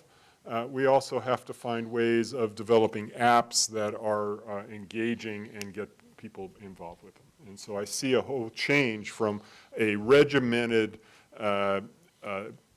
delivery system that has a fixed clinic to delivery across the internet or across the airwaves. One of the things that Daniel spoke about this morning was the role of professions as gatekeepers. And so when I think about that delivery, I think of all the professions that are actually implicated in that. So whether it's nurses or it's hospital social workers or it's physicians. Right. So when you think about those professions relative to that, who's leading the charge? Who actually is at the forefront then of the innovative change, and then what are the implications for how those professions work together? So there's a real challenge in healthcare in particular. Healthcare is the slowest segment of our economy to adopt innovation. There's a 17. Lawyers are right behind. Well, I don't want to get into the debate. It's we're competing hard. I'll just say that. Okay, well that's great. That's not the. That was not the point of my comment. But so I don't. We're both laggards. Could be. All I know is that I have a study by the Royal Academy of Sciences in England that identified that there's a 17-year runway from demonstration of efficacy of an innovation to full integration of that innovation. So I have a new grandson who's 7 months old, and that means that something happening today is not going to be in his healthcare delivery system until he's in high school. Wow. That's a long time. So we've got to find a way to change that paradigm. And I believe that you've got to have external forces like entrepreneurs, that's the whole point of 10-10-10, to solve these issues. And so that innovation has got to come from outside because internal innovation is not working. So if you read Clayton Christensen or any number of the researchers on innovation, adoption, and integration, you will hear that corporate innovation is an oxymoron. It doesn't work. So you've got to find external innovators to innovate and have a process with which to integrate that innovation. Katie, your particular area. Yeah, and what Jeff just said, I completely agree. I think for the practice of law, it is slow to innovate on the whole. You have a group of professionals who, by and large, correctly view their work as bespoke, as almost artwork, and that is not replicable. I can never say that word. I won't try to say it again. But it is, and you also have, just as in healthcare, you have liability associated with the work, and so there is caution for good reason. What is also interesting about the practice of law, and I've really come across this in this role, is that the technologists assume that lawyers don't like technology. They always say that. Lawyers hate technology, lawyers won't innovate, lawyers won't change. And to be honest with you, it just makes me boil every time I hear it, because it's not true. I think there are some lawyers who truly don't like technology and don't want to come anywhere near it. But I think by and large, part of a lawyer's job is to be creative and find creative solutions for their clients and deliver the best product they possibly can. And if incorporating technology into their services helps them deliver that product, they're going to do it.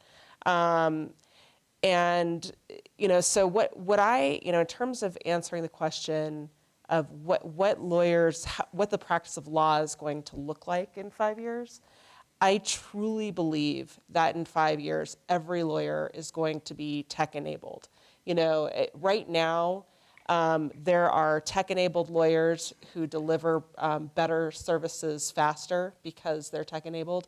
And then there are the non-tech-enabled lawyers who do what they do mostly and are able to sustain their relationships with their clients because of their relationships, not necessarily because of the services. I really believe that in 5 years, 10 years especially, you're going to have a practice where every piece of client work is going to have some sort of tech solution incorporated within it. And I'm not talking about using Microsoft Word to, write a transaction or draft a brief. I'm talking about true tech integration. I think that, one of the huge challenges with the practice of law is that, especially for bigger firms like mine, international firms, my firm is about 1,100 lawyers internationally, you don't have the opportunity for that social serendipity that we talked about in the last panel. There is oftentimes a lawyer in Denver who doesn't realize that a lawyer in New York is doing work for a common client.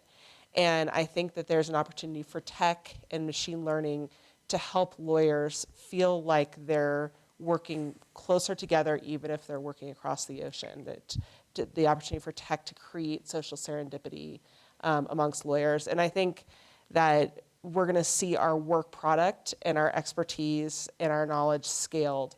We're going to have access to each other's work product and knowledge so that we can provide that to our clients. I also think that we're going to start, productizing a lot more of our work product. I think that we're going to be using tech to productize and make work product directly available to clients.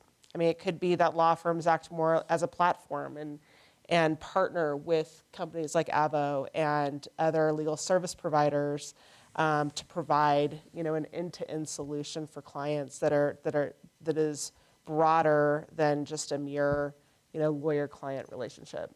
A specific example, if you'd like it, Please. that we see a huge need for is, assisting clients on the operational level with contract management, from helping, not just drafting contracts for the clients, but helping incorporate within the client, the law department or the client business, a system by which they can manage their contracts. They can manage the contract execution process. They can manage their vendors. They can manage the integration process when there are mergers and acquisitions that occur later in time. And I think more and more clients are going to be looking to law firms to help them do that because it is a full service that, the consulting firms can't provide because we have the legal advice. And so, I do think that we're going to be providing far more scalable work and far more technology-enabled capabilities. Let's extend the example. Give us a Yeah. sense of a day in the life. Is the attorney then accessing multiple technologies via his or her home in Netherlands? Is it multiple different platforms? You're joining meetings via this software. You're tracking contracts through this. Is it just a software solution, or is it more than that? I don't view it as just a software solution because I think, part of the professional services is that it's a relationship. In terms of where people are working, I agree with the prior panel that it could be really anywhere.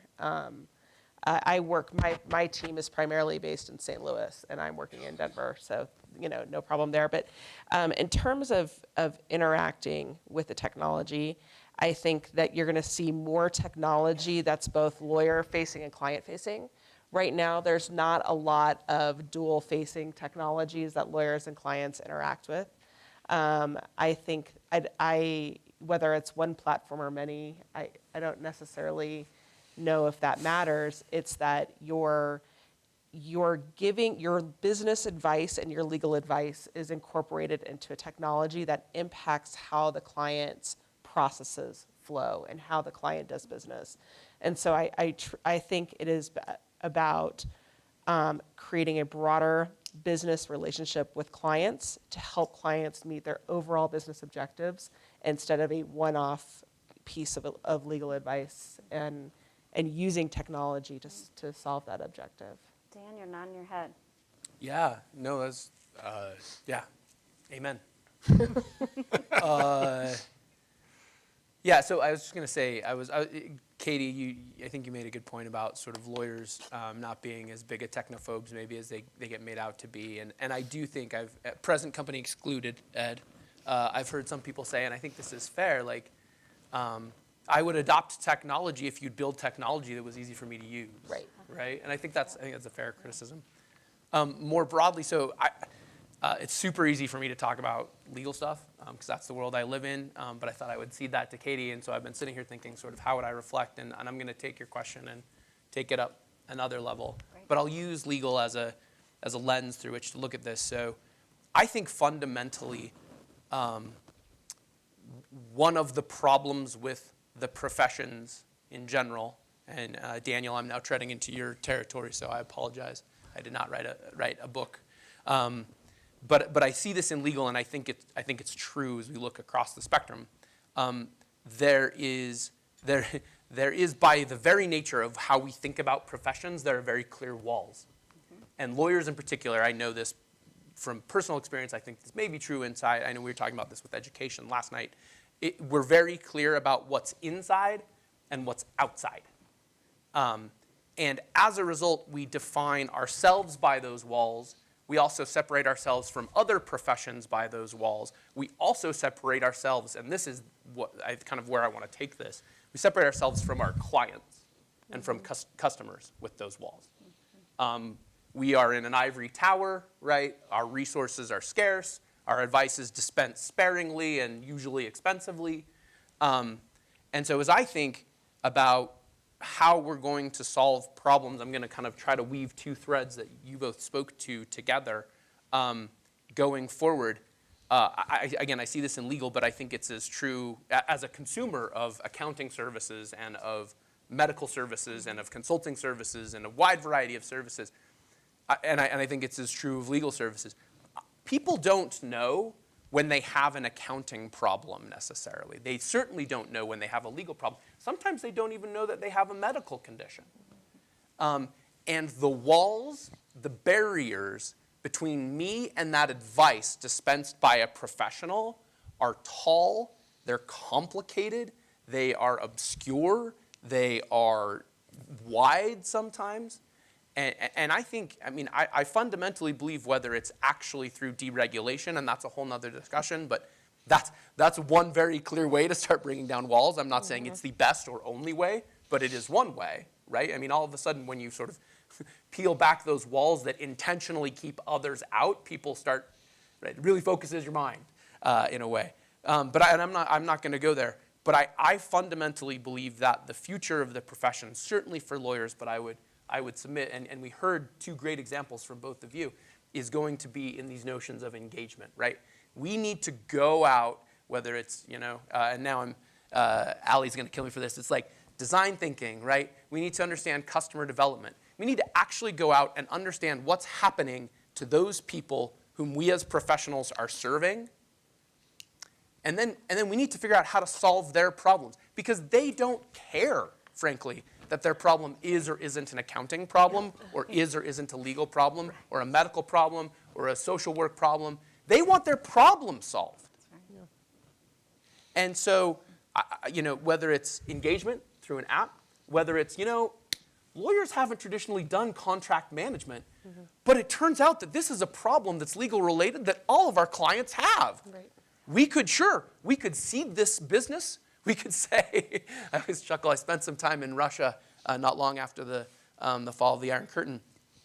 And this happens not only in Russia, but in other places. They have lunchtime, it's called a bied, in the middle of the day, where literally at noon, it's like, okay, we're shutting down.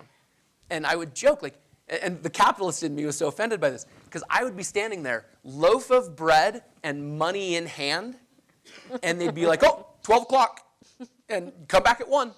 And I'm like, I'm trying to give you my money. Help me. And they, no. And I think that, so often, right, we're like, oh, contract management, that's not legal services. That doesn't require my, when did I take a contract management class in law school, right? That's a problem that your clients have. Now, you can let someone else solve that problem and take their money, or you can figure out how you're going to help your clients solve that problem. So I fundamentally believe whatever profession it's in, the future, if we want to succeed and continue to be relevant, is certainly at least externally letting go of that branding, right, that makes us this and therefore makes us only inclined to solve certain types of problems, but actually understanding what the problems are that our customers have, and then figuring out not only how to solve them, but obviously how to make it work out economically. Yeah. You've addressed education a couple of times in your remarks, and most professions, you have to obtain graduate education in order to enter those credentialed areas of work. All of you, to a person, span different professions. You're in spaces where you're pushing innovation. Can higher education adequately respond to the preparation of professionals to enter these innovative workspaces? And if we can, how is it that we need to adapt in higher ed to ensure that can happen? And I hesitate to frame this dichotomously, but I think it's important to think about external disruption, right? So can higher education actually do that? And if not, how will we seek the knowledge necessary to adapt and to solve the problems that exist? Who wants to take it? I'll go first. I was gonna, since I think you two have already sort of Go for it. gone first. So Tom, your colleague, he at least suggested in the email that we exchanged that he was going to take a pretty critical view of higher ed. So I don't know which direction he was going to go. I definitely have just a couple of quick thoughts about that. And I think it's a real challenge. I mean, I spoke a little bit earlier about access and the growing, what I perceive as disparity between people who have just access to opportunities and access to resources that enable them to get opportunities and those who do not. And I find that troubling, just sort of as a social commentary, I guess. But I think it's a really, I guess I'll say this, and I feel like there's two pieces to this, and I keep bringing up this. We had this fascinating discussion at dinner last night, so I keep going back to that. More, I guess I just feel like I need to apologize for those who heard me speak yesterday, because I'm going to say the same thing today. But I feel like there's sort of like two key elements that one needs to sort of go out and solve problems today. And I feel like the problem is that higher education largely, again, present company, present program, I think Project X-ITE is really interesting, but excluded, I feel like higher education only addresses one of them, right? And one piece is information, right? You need to understand the context of the world in which you live. You need to sometimes understand solutions that people have thought up before. You need to understand how pieces fit together, kind of how the world works.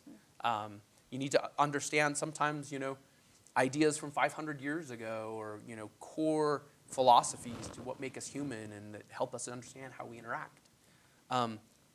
Where most higher education really falls down, and I'd also just put a quick piece of commentary on that. First piece is also the type of learning that generally is, or the type of teaching and the type of learning that sort of happens in what we think of traditional higher ed, I think it really isn't consistent with what we understand to be modern adult learning sort of theory and research, is that there's a relatively small, or certainly not a majority of people who learn best in that type of environment. So if we're only teaching to one part of the problem, and only a certain small percentage of people whom we are teaching are actually assimilating that information, that seems like a really inefficient system.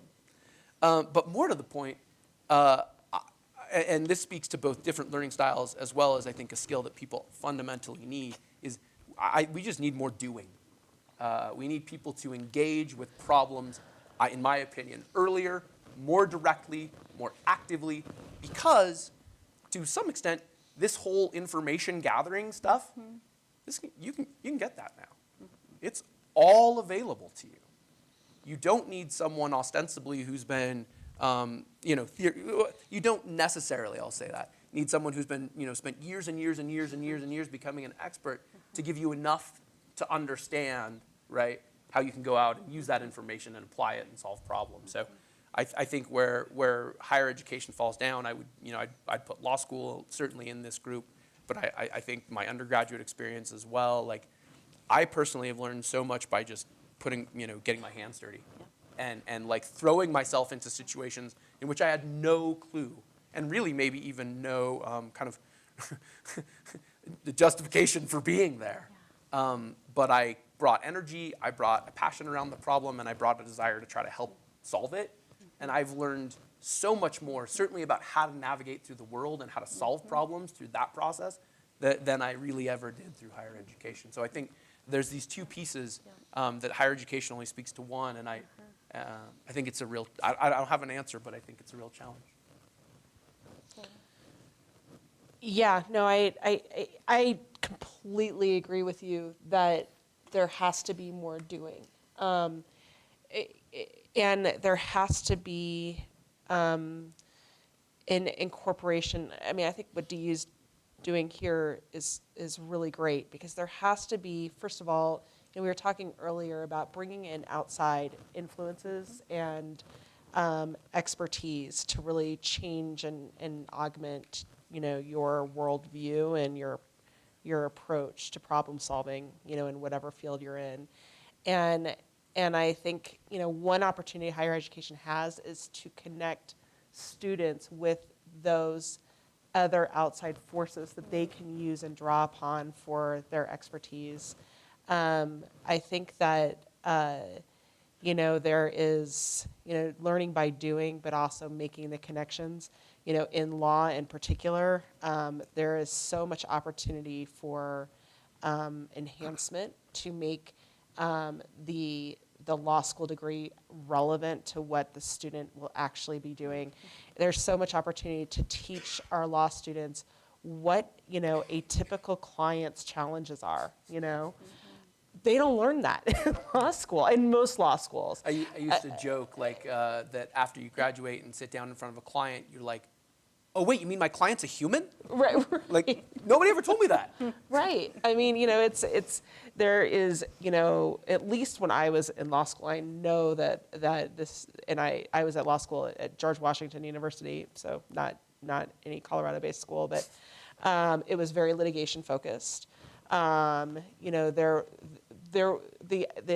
notion of legal operations is foreign to, I would say, 99% of law school graduates. It shouldn't be. There's just such an amazing opportunity to give law students hands-on experience. I actually asked, so I was speaking at our new associate orientation, and I asked our new associates to raise their hands if their law school had some sort of program that trained them on legal operations or technology or innovation in the practice of law. 2 kids raised their hands. One was from CU, one was from DU. And that is, that is a shame and needs to be corrected. Yeah, I know Indiana is doing great work too, Chicago, but, we didn't have kids from those schools. But the on-the-job and real-life awareness and giving the kids the connections, the students the connections to, even when they graduate, okay, if my client has this type of problem, where can I draw on?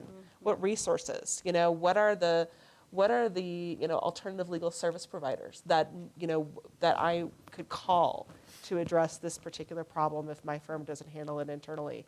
And there's really, an opportunity there.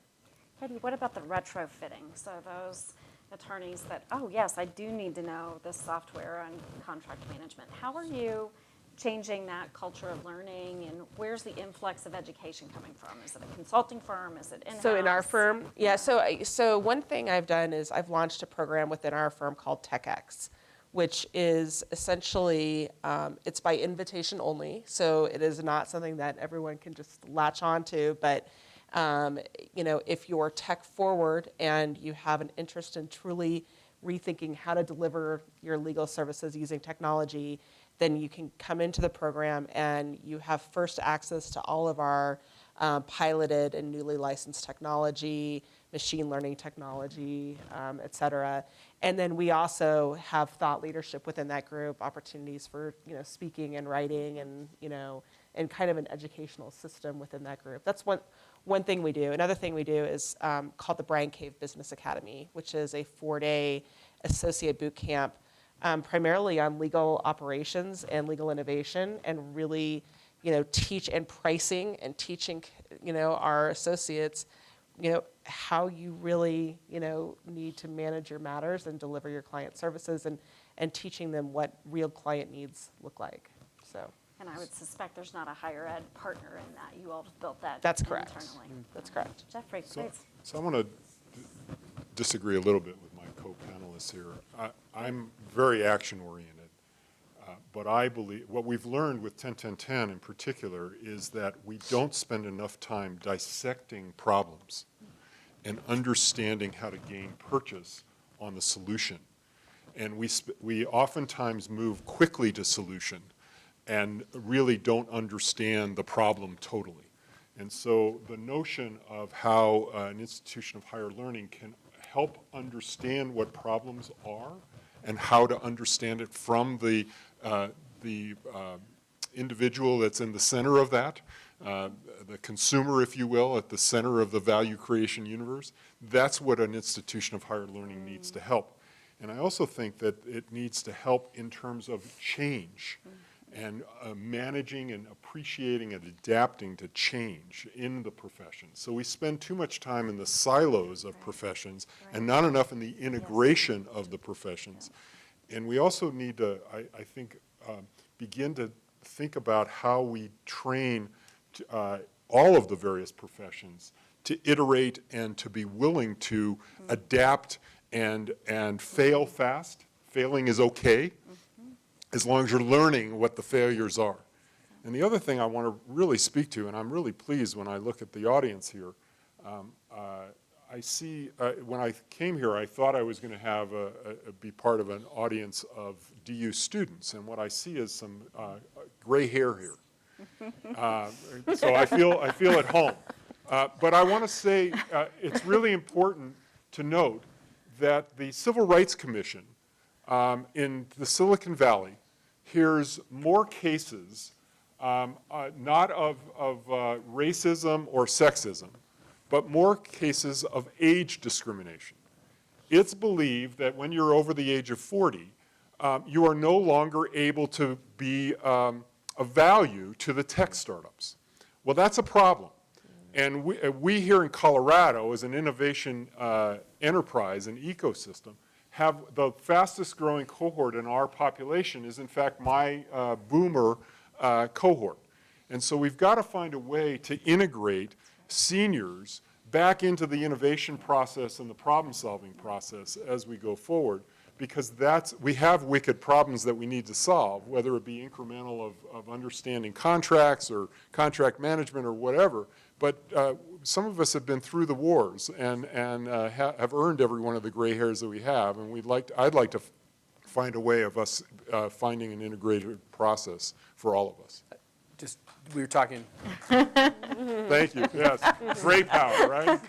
I was just going to quickly say we were talking about the power earlier of places, right? The earlier discussion and how it creates these chants, right, across disciplines, across companies. But I absolutely think, and I think this is a huge societal challenge that we have. I think intergenerational communication and connectivity, we don't have a lot of those places that actually facilitate that anymore. And I actually think that is a huge and really important kind of issue that we need to understand. So I work out of a co-working space. We just had someone from WeWork earlier. I feel like every time I walk into one of these places, everyone stops and, oh my God, there's someone. Dad's here. Yeah.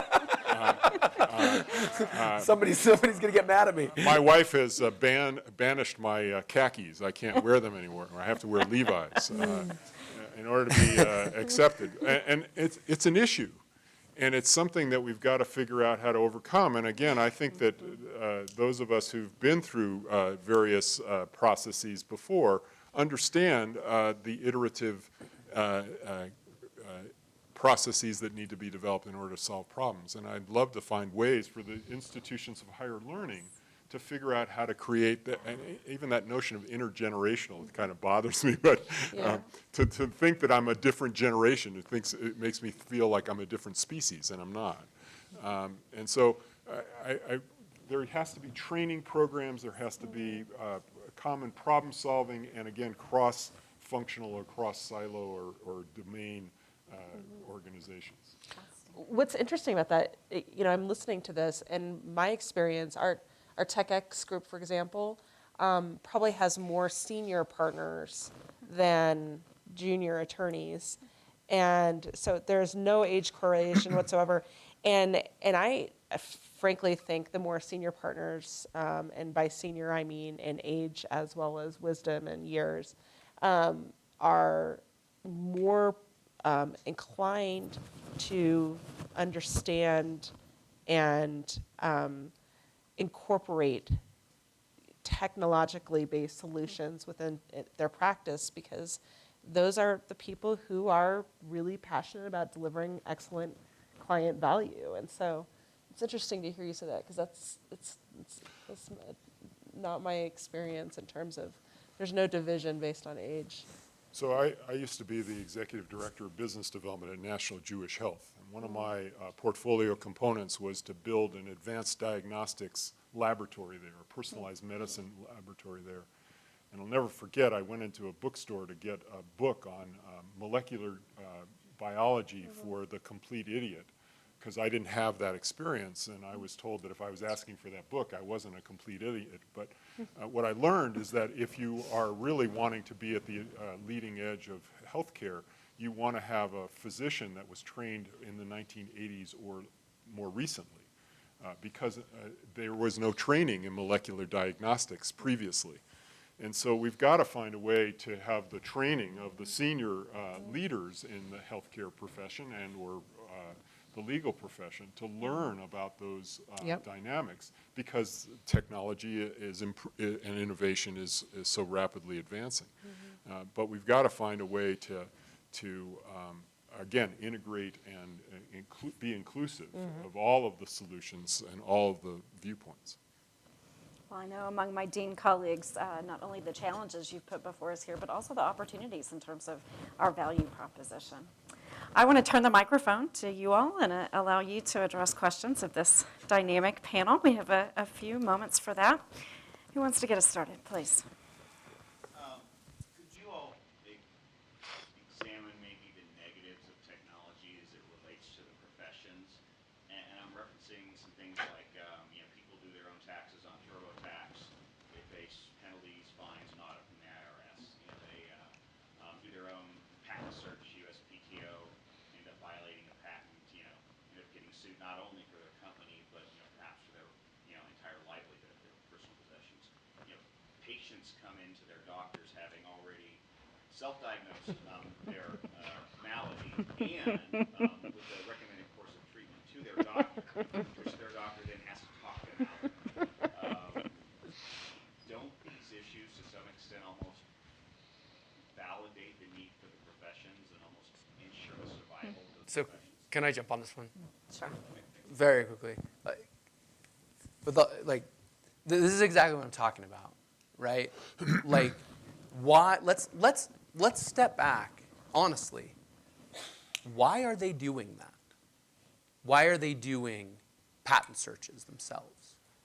Why are they doing their own taxes? Why are they spending time on? And let's honestly ask ourselves that question. Because I think the answer to that question is, and I honestly don't know, but if I were guessing, or at least one way to answer that question is, they should come to the experts. The other answer to that question is, the experts are so damn hard to find and get information from, and again, they don't even know that they have a problem. So I feel obviously very passionate about the fact that we as professionals, certainly we as lawyers, do not spend enough time understanding our client problems. If they had better information about, or really, let's think about this from a business perspective.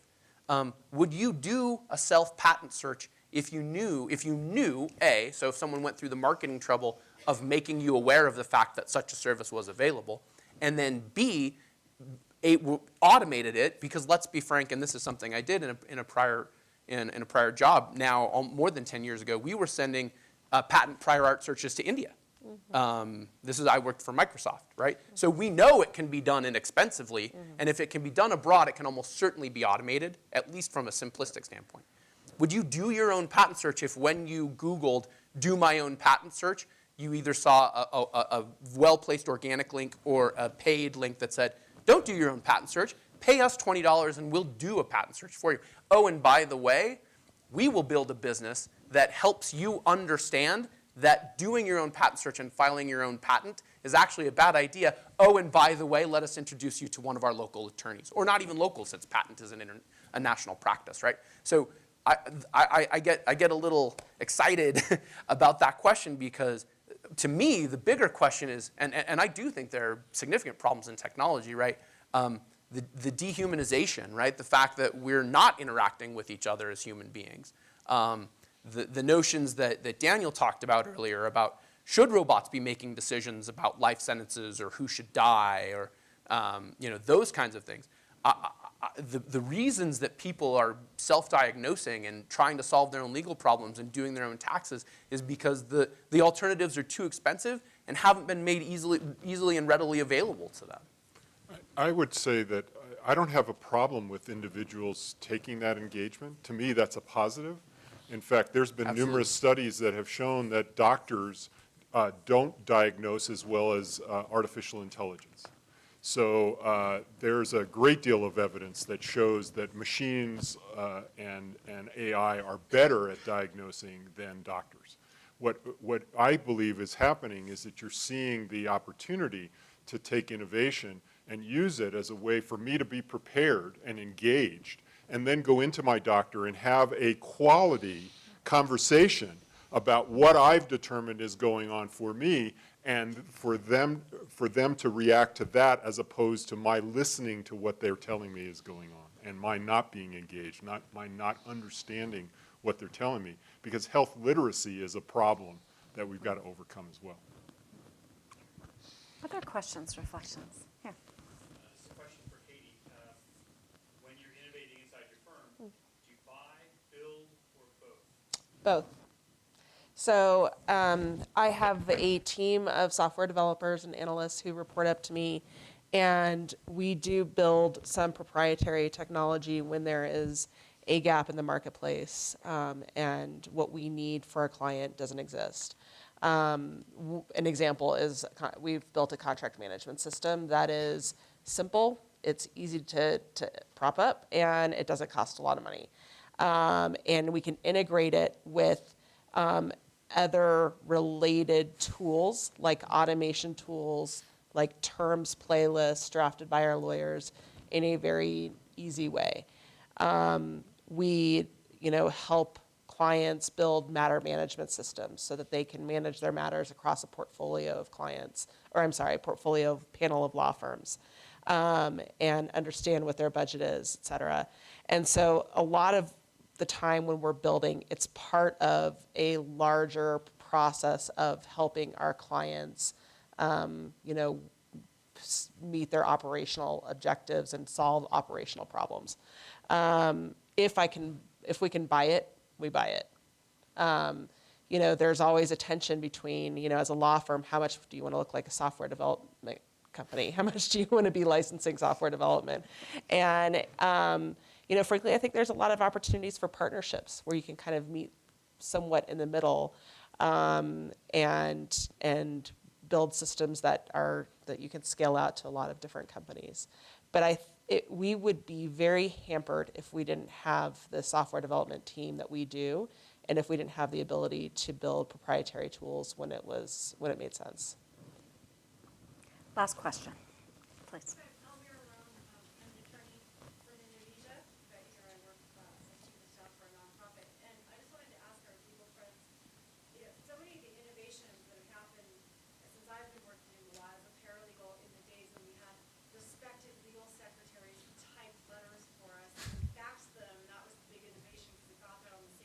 Now I have to write all my own correspondence. I share a secretary with 3 other associates, and my boss thinks I should respond within 15 minutes to any email, regardless of what country I'm in or what time of day or day of week. What kind of innovations are happening that can help the professionals? Because certainly the value to the client has been increased. We are more responsive, more transparent, but our lives have gotten a lot harder. We are more tired. And I just wonder if you guys are working on these issues as well. Yeah, so from my standpoint, I haven't cracked the how do I respond in 15 minutes to an email without actually drafting it nut. But the helping the professionals is a huge passion of mine, probably because I was a practicing lawyer for 15 years. And what we're working actively on is building what I would call the next generation knowledge management tool, incorporating machine learning to really, as I was describing earlier, make our attorneys more accessible to each other, make it easier for you to find a colleague in whatever country that has relevant experience to a problem that your client is having, make our expertise more accessible, and frankly, just make it easier and faster to find information and deliver services to your clients. So that's a big initiative that I'm working on right now. I'll say two just quick things. I think there are two pieces here. One, I think, is delegation, and then the other, I think, is actually kind of a marketing or a product exercise. As far as delegation, actually, in my experience, I think, well, there's actually a whole interesting piece bound up in here too, with as we've seen the legal sector move, kind of evolve over the last 20 years, we've actually seen a real hollowing out of legal assistants and legal secretaries, right? So those resources that used to be available, who could, folks who in the days before email could have theoretically answered every email, at least during the time that they were on the clock, right? Those resources are stretched much more broadly, and I think that's a whole nother issue that is worth addressing. Maybe to some extent we heard about Daniel and paraprofessionals. Maybe that's a piece of it. I'm not sure.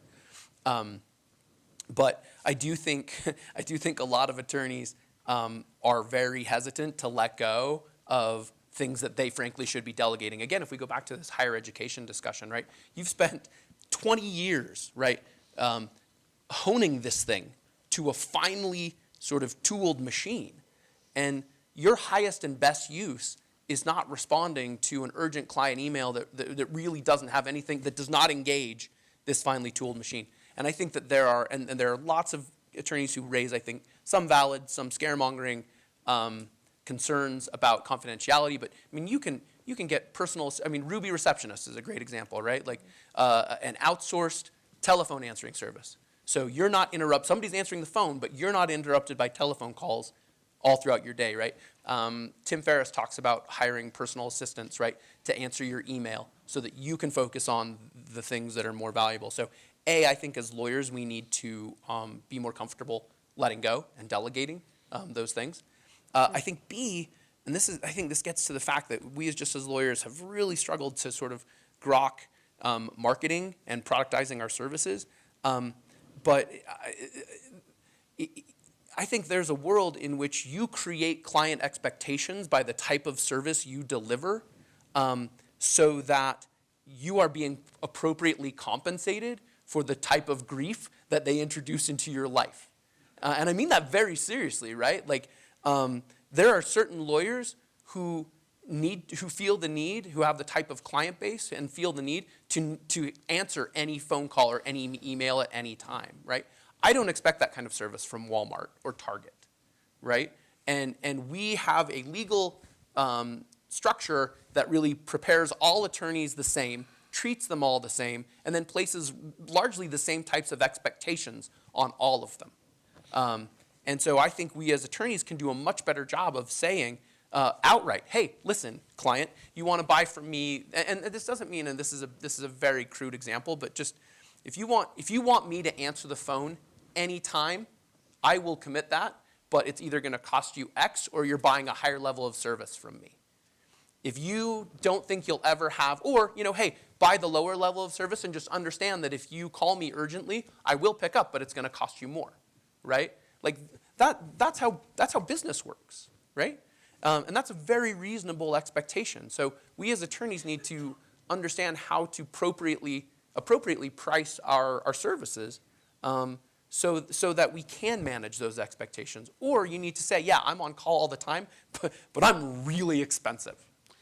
But this issue of being available at all time, at any location, is a critical path issue in terms of the future of professions, in my opinion. So I'm a workaholic. My wife is a balanced lifer, and she thinks at the end of 6 o'clock, all cell phones should be off, and I should not be available, and emails shouldn't be answered after that period. And so we've got to find a way of finding this work-life balance, because we can't continue to be engaged in all hours at every location.